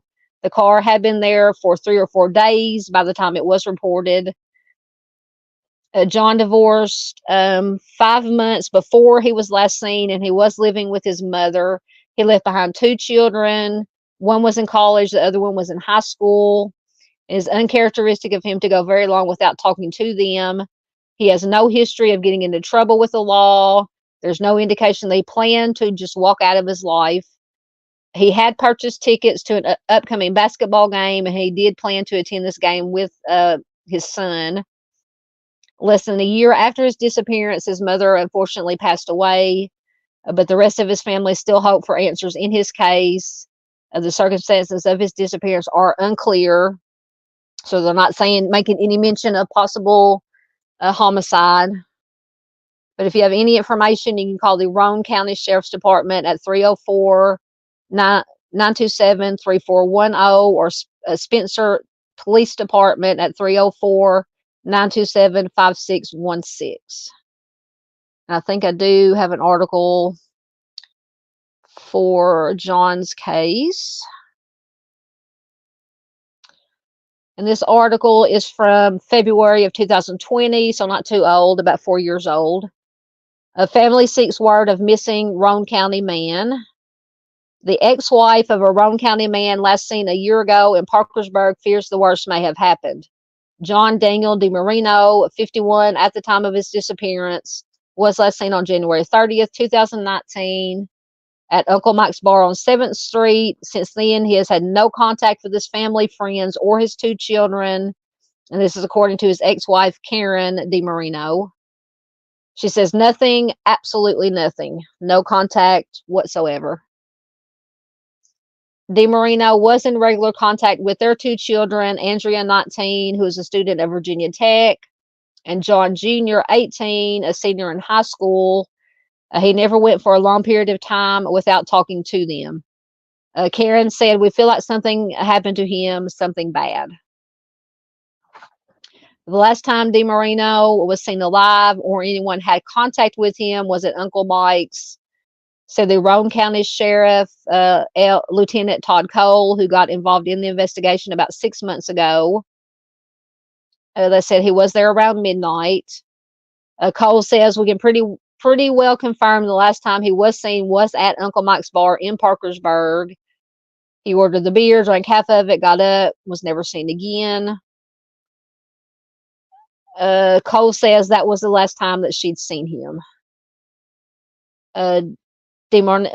DeMarino was living in Richmond, Virginia before returning to Spencer, where he was living with his mother, Jane, who passed away in December.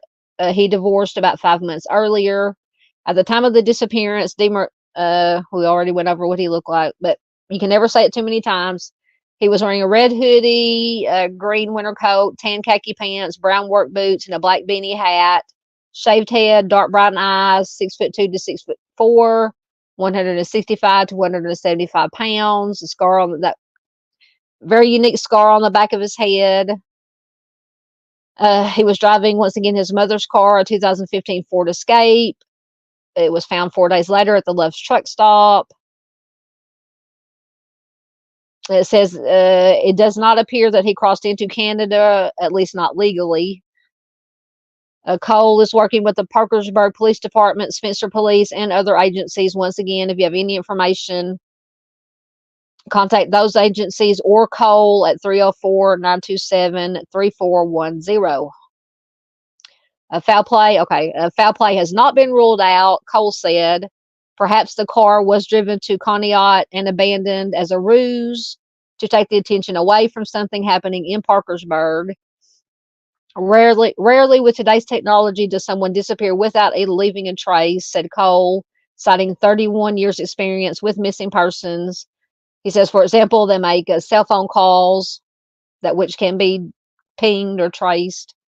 However, the last such contact on DeMarino was a cell phone ping on the day of his disappearance from a tower near Elizabeth on a call originating from his phone. After that, there has been no activity. While DeMarino told his mother, Jane, that he had his last pack of cigarettes, he had also made plans to hold on, that didn't make any sense. He told his mother, Jane, that he had his last pack of cigarettes. So I don't know if that means he was quitting or he needed to go get some more. He had also made plans to attend a professional basketball game with his son.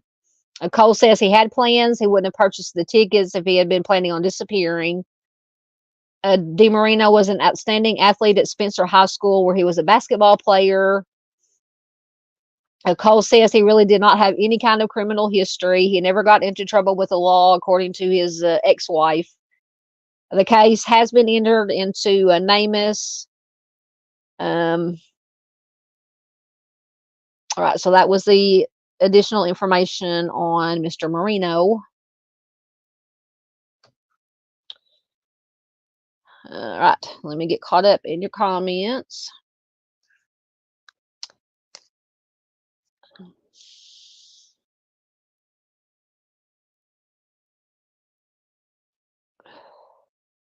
That's a good question. Miss Marion says, can Mrs. Steve throw Mr. Steve somewhere off a boat or otherwise for testing, of course? I'm sure Mrs. Steve could. Oh, goodness.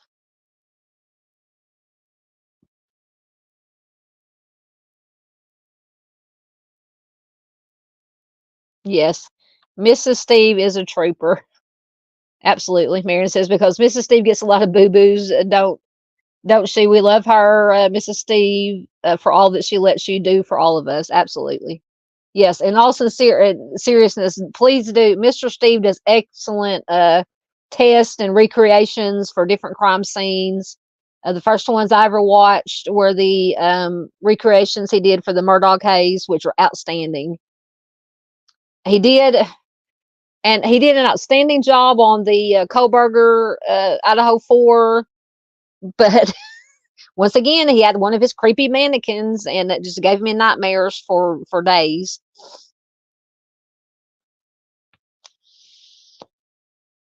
Oh my goodness. At least it wasn't a spider. Mr. Steve says, the only time I saw Mrs. Steve look at me with crazy eyes, I find a hard time believing that's the only time. But anyway, was when I asked her to keep the rattlesnake in the front yard entertained until I could get a gun. Oh, goodness. How exactly do you keep a rattlesnake entertained? Oh, man. Junior says, you talking about this case? I'm behind in comments. Junior says, this is not far from Kentucky. You talking about John's case, the DeMarino case? Yeah, Mitzi said life surely isn't boring for Mrs. Steve. Absolutely.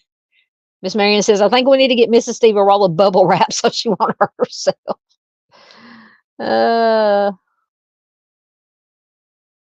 All right, Junior. Thank you so much for being here, sir. Thank you for being here, Junior. We love Junior. He's an OG. Yes, I think I forgot I was going to read the comment, but I think Junior said he has been with me. And even before I started doing my channel, I would see a Junior mostly in Mr. Steve's chats. But yes, I think Junior said he was here with me since I only had like 50 subs. So thank you so much, Junior, for all your support, for everybody's support. I couldn't do this little thing here without you guys. I appreciate each and every one of you. Absolutely.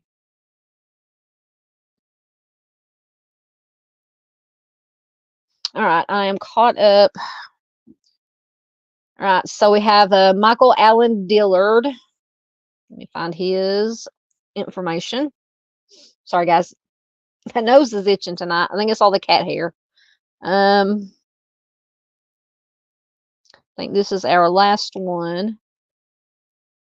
So Michael has been missing since January 12th of 2018 from Calvin, West Virginia.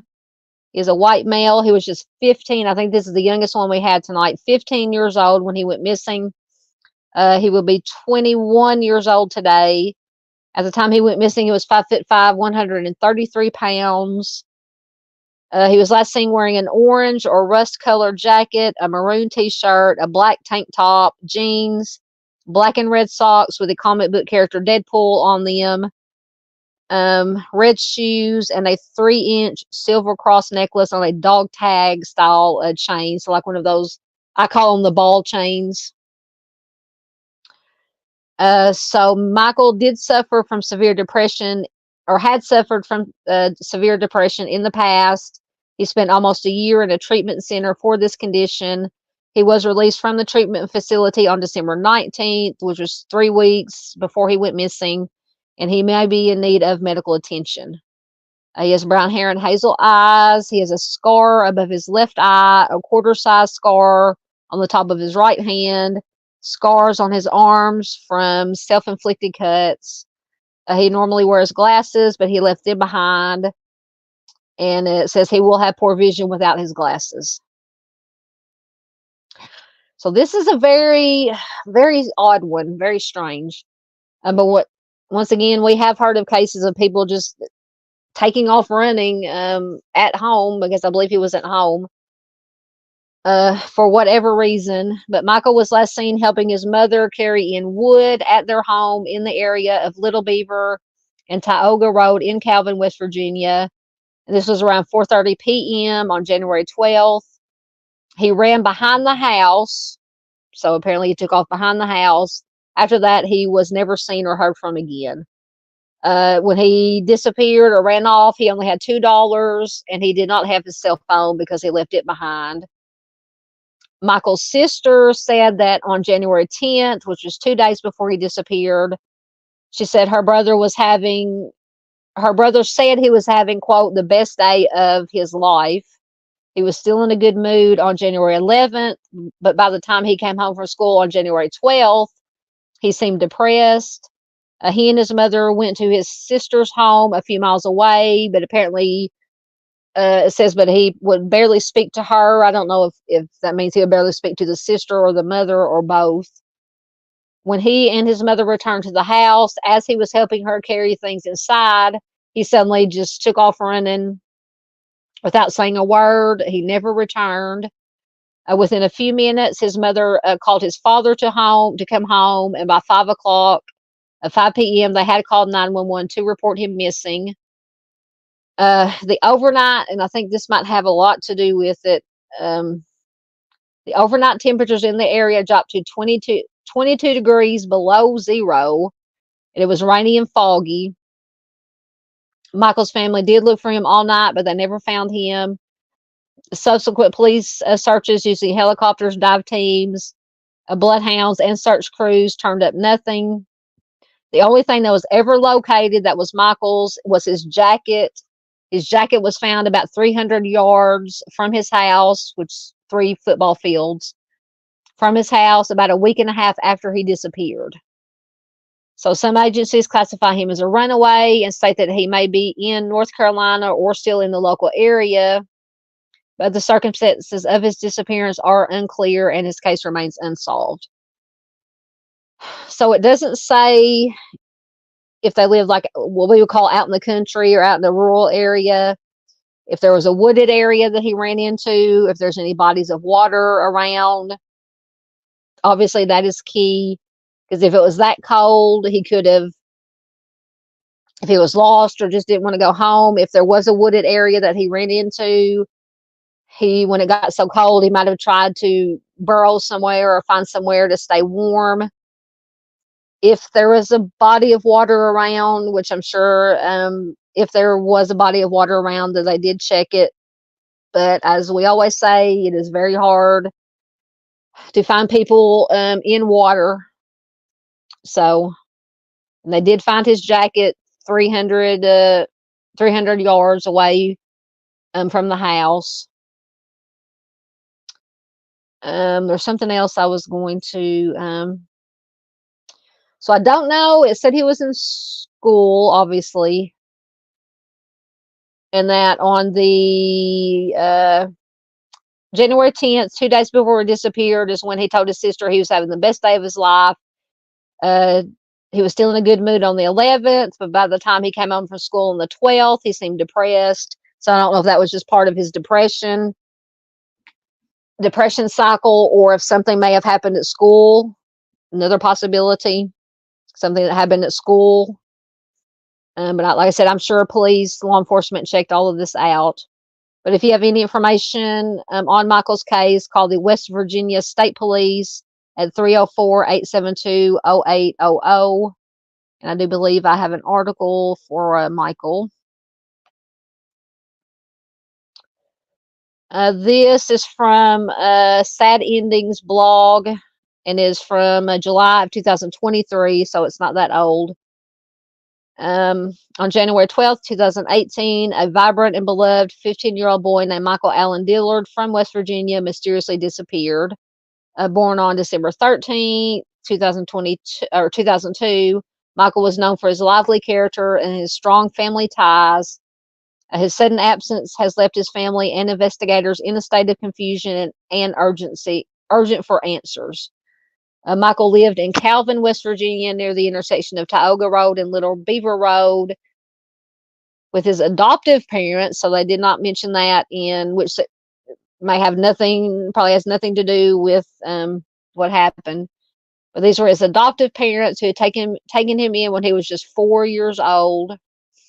His older sister, Brittany, who lived nearby, was one of his closest friends. Michael was remembered by his family as a sweet, funny, loving, and silly kid with a bright future. He battled with severe depression and illness so debilitating that he had previously spent almost a year in a hospital that catered to children and adolescents with mental health issues. As Michael entered his teenage years, his sister did notice a change in his behavior. In February of 2017, less than a year before he went missing, he did write a self-harm note. His mother discovered the note and immediately sought professional help. The counselor advised a visit to the emergency room, leading to Michael's hospitalization for a few days. Upon his return home, he did harm himself. He was readmitted to the hospital. From there, he was transferred to a long-term residential program for teenagers struggling with self-harm thoughts and ideations. And he remained in this program until December 19th of 2017. A winter break for school did not start until December 22nd, but it seems that Michael began his break immediately after being discharged from the program. His sister mentioned that he was bored during this time as they were snowed in for several days. He was looking forward to returning to Nicholas County High School, so maybe he did not have, maybe something didn't happen at school, but the high school was set to reopen on January 2nd of 2018. However, due to weather conditions and heating issues at the school, he only resumed school on January 9th, which is just 3 days before he went missing. Despite his challenges, Michael was reportedly making progress in managing his mental health, and he seemed to be doing better at the time that he disappeared. On the day he went missing, Michael and his mother visited his sister Brittany. Brittany observed that Michael seemed off during the visit, which was quite different from his mood 2 days prior, when once again he had described having the best day of his life. After the visit, Michael helped his mother unload wood stove pellets from her car at home. A minor disagreement arose when Michael attempted to carry 2 40-pound bags of pellets at once, which his mother thought he would hurt himself doing that. Despite her concern, he went back to the car. He fetched 2 more bags. When his mother reiterated her warning, Michael abruptly dropped the bags, declared, quote, "I'm not going to listen to you," and ran off behind the house. And this incident occurred at 5 p.m. on January 12th, which is the last time he was ever seen. His mother continued unloading the pellets before attempting to locate Michael, giving him some time to cool off. When she inquired about his whereabouts with other family members, they reported having not seen him, and the search began. Okay, so Michael ran off into a heavily wooded area behind the house. He only had $2, left his cell phone and eyeglasses at home. We went through what he was wearing when he disappeared. Despite immediate search efforts by his family and local law enforcement, Michael was not located. A neighbor claimed to have seen Michael walking along Tioga Road in Craigsville, West Virginia, but this sighting has not been officially confirmed.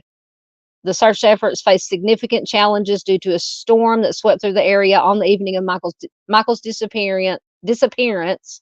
Initially, it was a rainstorm that rapidly intensified into a winter storm. So reading all of this, just my thoughts as a non-professional, I'm afraid he may have just got lost in the storm and maybe succumbed to the elements, and they just were not able to find him. It says the storm, it led to heavy snowfall and poor visibility.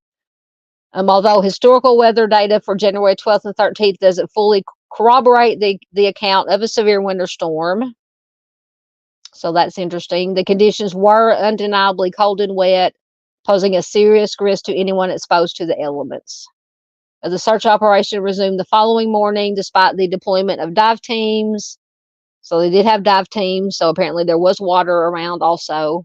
Search crews, bloodhounds, and helicopters. Michael remained missing. About a week and a half after his disappearance, his orange jacket was found approximately 300 yards from his home. And interestingly, it says it was Michael's dog that found the jacket in an area that had already been searched. So, but once again, especially in heavily wooded areas, and they said there, with possibly snow on the ground, the jacket was most likely covered up. It was either covered up. In my opinion, it was probably covered up with something and they just didn't find it. Or for some reason, he came back and was trying to get back home and left the jacket there and then disappeared again. It says the jacket was in good condition, leading to questions about how it ended up there. After the jacket was found, family members searched all the cars in the area in case Michael had sought shelter in one of them, but they found nothing. It's possible that the jacket was overlooked during the initial search because it was covered in snow. One theory suggests that Michael, potentially experiencing the onset of hypothermia, may have discarded his jacket. Yes, I've read and heard that. I can't remember exactly what it's called. It might tell in the article that basically when somebody has hypothermia, their body feels like it's burning up. Maybe it's trying to warm the body up, or it's just in their head. Feels like their body is burning up, so they'll start taking clothes off to cool off. This behavior is often observed in hypothermia victims due to a phenomenon known as paradoxical undressing. So as hyperthermia progresses, victims can experience a sudden and irrational sensation of overheating. This leads them to remove their clothes, further exposing them to the cold and accelerating the hyperthermic process. In addition to paradoxical undressing, hypothermia can also induce a behavior known as terminal burrowing behavior, or simply burrowing. This is a primal instinct observed in animals and humans alike, where the individuals seek out a confined, enclosed space, similar to how an animal might burrow into a hole when it is dying. This behavior is thought to be a last-ditch survival mechanism, an attempt to conserve remaining body heat. So I would hazard, once again, in my unprofessional opinion, that this is possibly what happened, although that they didn't make any mention of finding any of his other clothes. They just found the jacket. I'm thinking that maybe he did find maybe a hollowed out tree, or growing up on a farm, you know, in the woods, there are many, many places you can burrow into or hide in the woods to try to stay warm. Just my opinion, that is maybe what happened. And once again, we all know it is very hard to find somebody in a wooded area. You can walk a foot or inches from them and have no clue that they're there, or that the remains are there.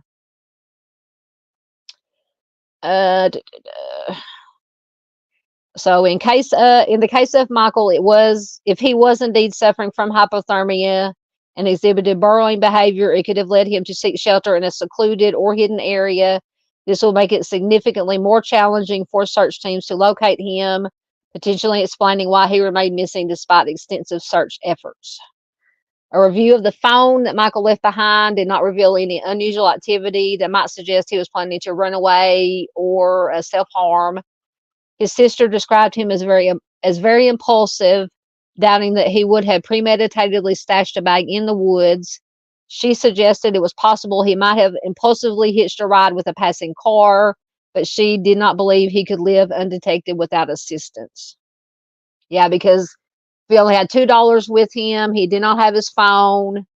Unknown if he had any like credit card, debit card. I would assume not. It'll be very hard to live without, without being noticed. Sorry, I lost my place. 1 minute.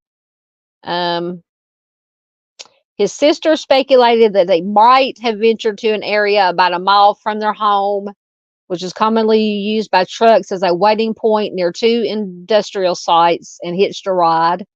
The spot where his jacket was discovered did align with the route that he would have taken to this makeshift truck stop. So that's interesting. Signs were strategically placed in the vicinity with the hope that if a truck driver had indeed given him a lift, they might notice a sign and reach out to police.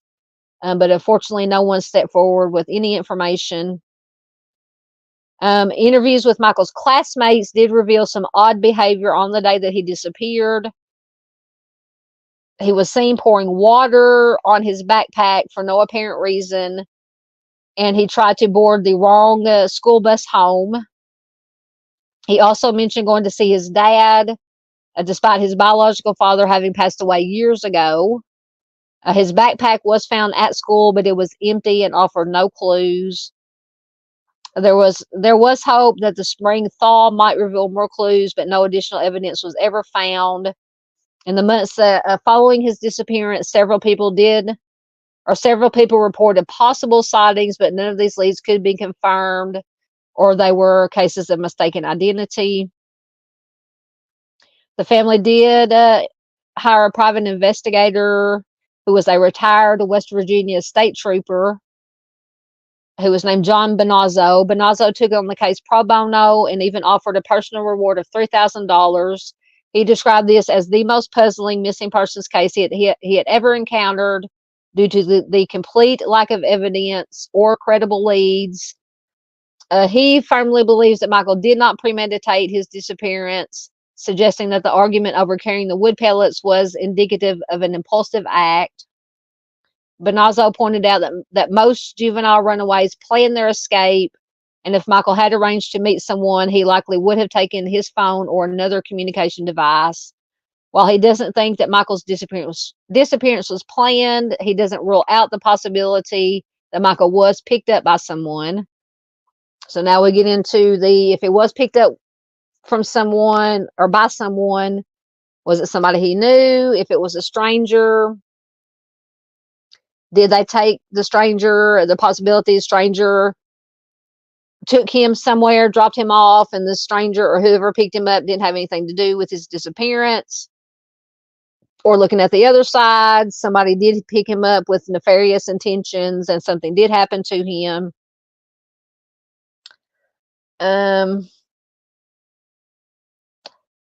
Bonazzo also says that he doubts that a troubled teenager like Michael could blend into a new environment without being noticed. More than 5 years, and it's been longer than that since this article, have passed since Michael's disappearance, and his case remains unsolved. Once again, he is a white male with brown hair and hazel eyes, 5 foot 5 inches tall, weighed around 133 pounds at the time of his disappearance. Today, he would be in his mid-20s. The questions surrounding what happened to Michael on the night he ran from his house remain unanswered. Did he fall victim to the elements? Was he picked up by a passing motorist? Was his disappearance premeditated? Is he still alive? It says all these questions haunt his family, who are desperate for answers. As the search for Michael continues, with a $3,000 reward offered for information leading to his safe return. If you have any information, once again, contact the West Virginia State Police at 304-872-0800 or NCMEC at 1-800-THE-LOST, which is 843-5678, or private investigator John Bonazzo at 304-415-8920. I believe that is the last one that we had. Go over here and make sure. Yes, that was the last one we had. All right, let me get caught up in the comments. I know you guys have a lot of comments. Get back down to where I was at, where I left off at.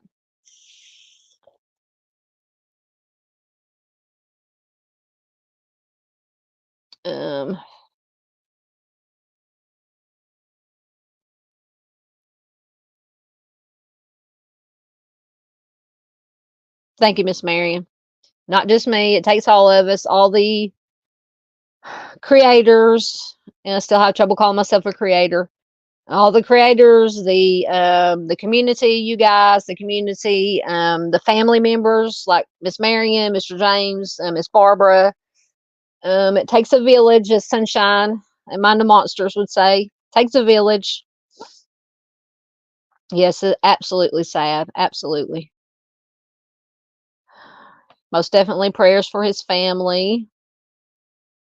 Yes, he does. Mitzi says, handsome young man, very sad, reminds me of Aiden Clune. Yes, that's basically what happened. And I think Chris from the Mob Crew, he's done helped with searches for Aiden. I believe they found his shoes, but that he basically walked off, left his vehicle, and walked off into a very rugged, mountainy terrain. I don't know. I just have a feeling, and this is just my personal opinion, that given he just took off running with no money, no cell phone, nothing, to a heavily wooded area with apparently some bodies of water, because they did say dive teams were brought in. The weather was horrible that night, whether or not it was snowing or not. It was cold, it was rainy. I think maybe, like I said, once again, just my opinion, that he did succumb to the elements, and they just have not been able to find him yet because of the terrain that he's in, the wooded area. Very hard to find people in water and in wooded areas. Yes, Mitzi also says teenagers today have so much to deal with that we did not. Absolutely. Yes, it is very heartbreaking. Absolutely. Miss Barbara said they say when someone is freezing, they will take their clothes off. Yeah, isn't that what they tried to tell you about Timmy? Although it was not. I mean, it was chilly that night, right? Or that night, early morning, but it wasn't anywhere near freezing. That's possible. Paula says he is considered missing. Is it possible he drowned? Possible, because they did say, I'm just going off of what they said in the article, that dive teams were brought in. So that would lead me to believe that there were a body or bodies of water around there that he could have um, fallen into, or, so it's very possible.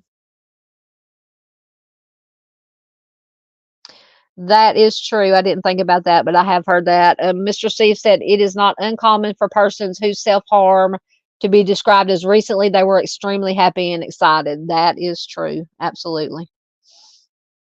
Yep.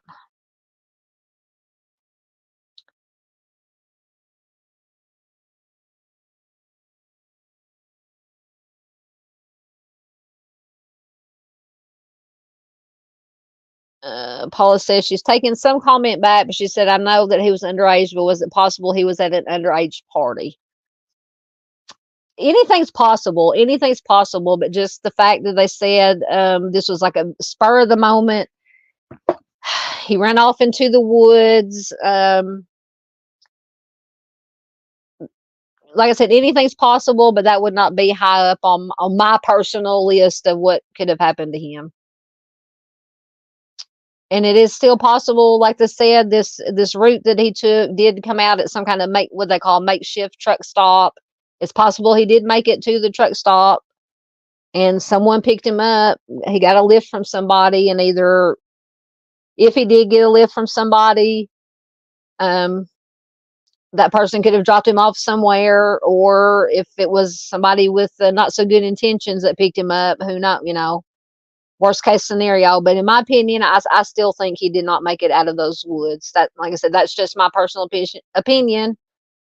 Obviously, I keep saying I'm not a professional, but I try to use some common sense skills and critical thinking skills that I have learned from watching people such as Mr. Steve and all the other people who are professionals.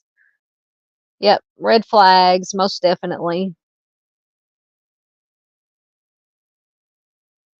Yes, absolutely. We will share to the groups. Yes, I share, and if I don't, and I probably will do, because most of the time when I do these missing person Mondays, I try to go back through and do individual shorter missing videos to post on my channel to try to help get the word out to more people.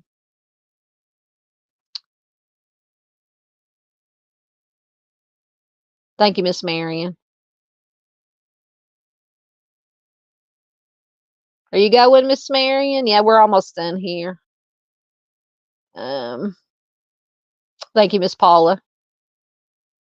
Absolutely. Miss Marion says, stay safe on your travels, True Crime Web. Absolutely. Absolutely. Justice for Timmy, justice for all. Yeah, Miss Barbara says, in her opinion, she does not believe he came out of those woods either. Yeah, like I said, that's just my personal opinion, but I think it's possible that, well, two possibilities. Like I said, once again, this is just all speculation and my opinion. That, yeah, okay, so he got into the argument, they called it, with the mom, and not a bad argument, I would call, but somebody that did have depression and mental health issues. In my opinion, he got mad or whatever, frustrated, ran off into the woods, and either did self-harm, or to me that would be second. I just feel that he went off into those woods. He had intended to come back, and just, I don't know how well he knew those woods, or if he spent any time out there. Like I said, growing up on the farm, we knew I most definitely wouldn't be able to do it today. But when we were kids, we knew every inch of the woods that we played in. But I don't know if it would have been common for him to be out in the woods and be familiar. But I think that he got lost or whatever, somehow got lost. It was raining. It was cold. He tried to find a warm place he couldn't find his way home, tried to find a warm place to get into in the woods, and succumb to the elements. I mean, like I said, that's just my opinion, but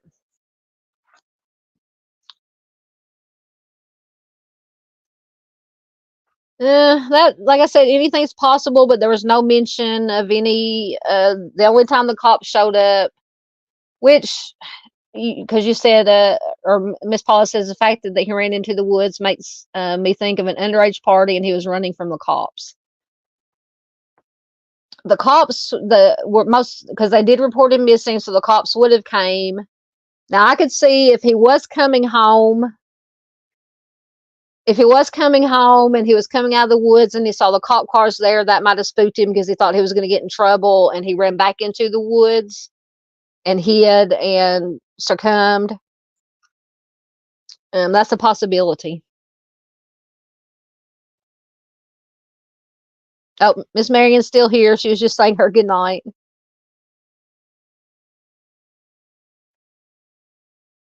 Thank you, ma'am. Missy said, appreciate the thoughtful way you bring light to these cases. I pray for them and their loved ones. Good night, all. Stay safe and be kind. Thank you, Mitzi, for being here. Absolutely, yeah.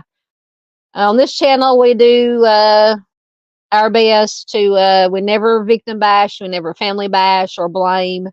We respect each other's opinions in the community and chat, because the most important thing is getting this information out about the missing.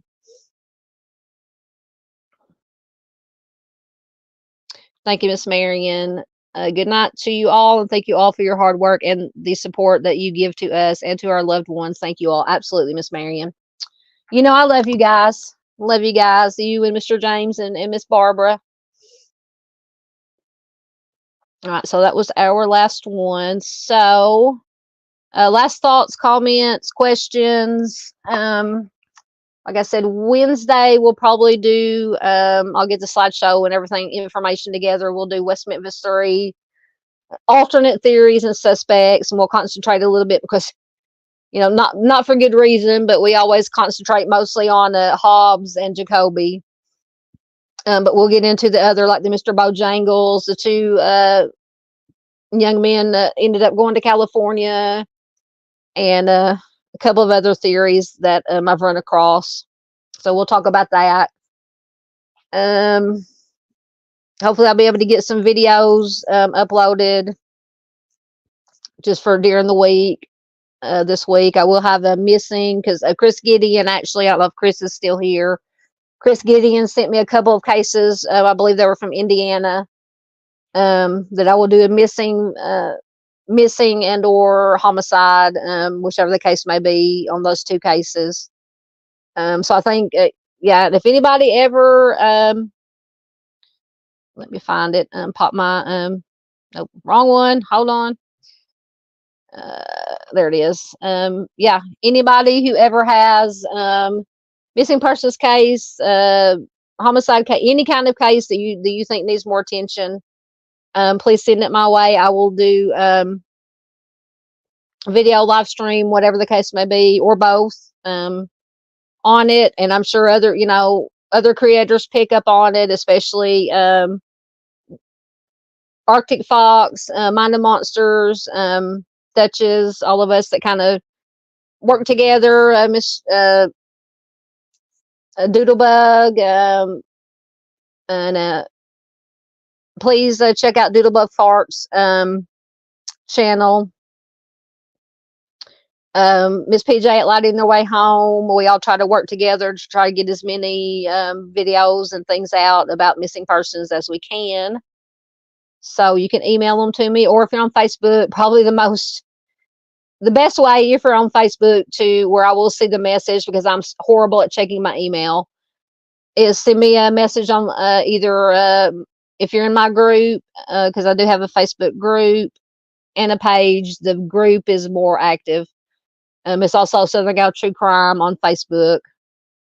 Is either send me a message, put a post in my group, or send me a message on Facebook Messenger. I'll probably see it first before I would see it in my email, but I will try to start checking my email more. And with any cases, that, like I said, you think need more attention, more awareness brought to them. All right. Thank you, Far, for being here. Night all. Great lives. Stay safe. Live and light all. Thank you, Miss Far, all the way from Australia. Our membership gifting queen. Once again, I cannot thank Miss Far enough for a couple of live streams ago. It may have been on, I think, on our last Monday's live stream, Missing Person Monday live stream. Miss Far ended up gifting 9 or 10 Southern Gal True Crime memberships. So absolutely, we thank her for that. Thank you, Get a Look See. Good night, all. Thank you, Southern Gal Mods in chat. Thank you for being here, Get a Look See. Always glad to have you here. There's Chris. He's still here. Or he was. I don't think I'm too far behind. Thank you, Chris, for being here. And I will get to work on those Indiana cases that you sent me. Miss Barb, good night, everyone. Thank you all for your hard work. Great job. Thank you.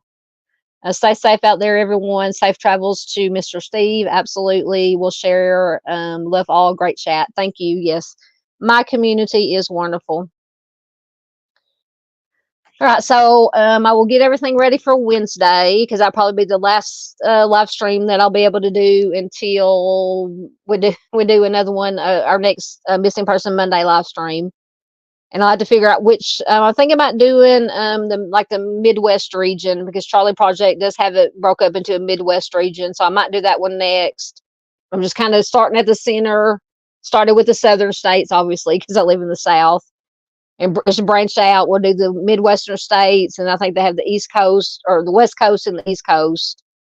So I think that's how we'll do it. So I'll have to look and see what state will be next. On Monday for next Monday's live. Yes, Miss Paula says you guys should do Massachusetts, New Hampshire cases. Yep, we'll get there. We'll get there. All right. So, like I said, Wednesday night live about 8, anywhere between 8 and 8:30 ish. I'll try to get it in probably about 8:15. We'll do West Memphis 3. I'll have some videos uploaded.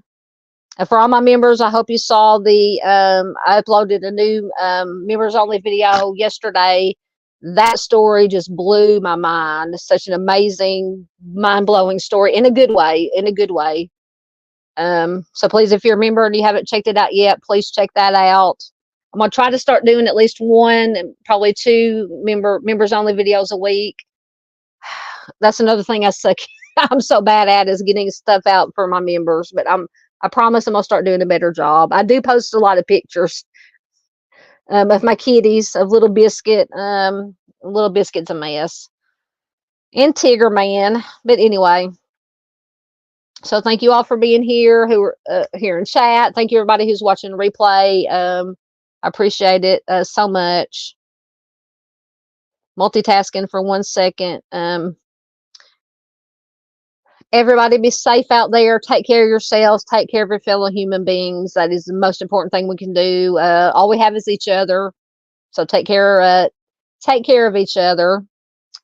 And I will see you hopefully Wednesday night. Thanks, guys.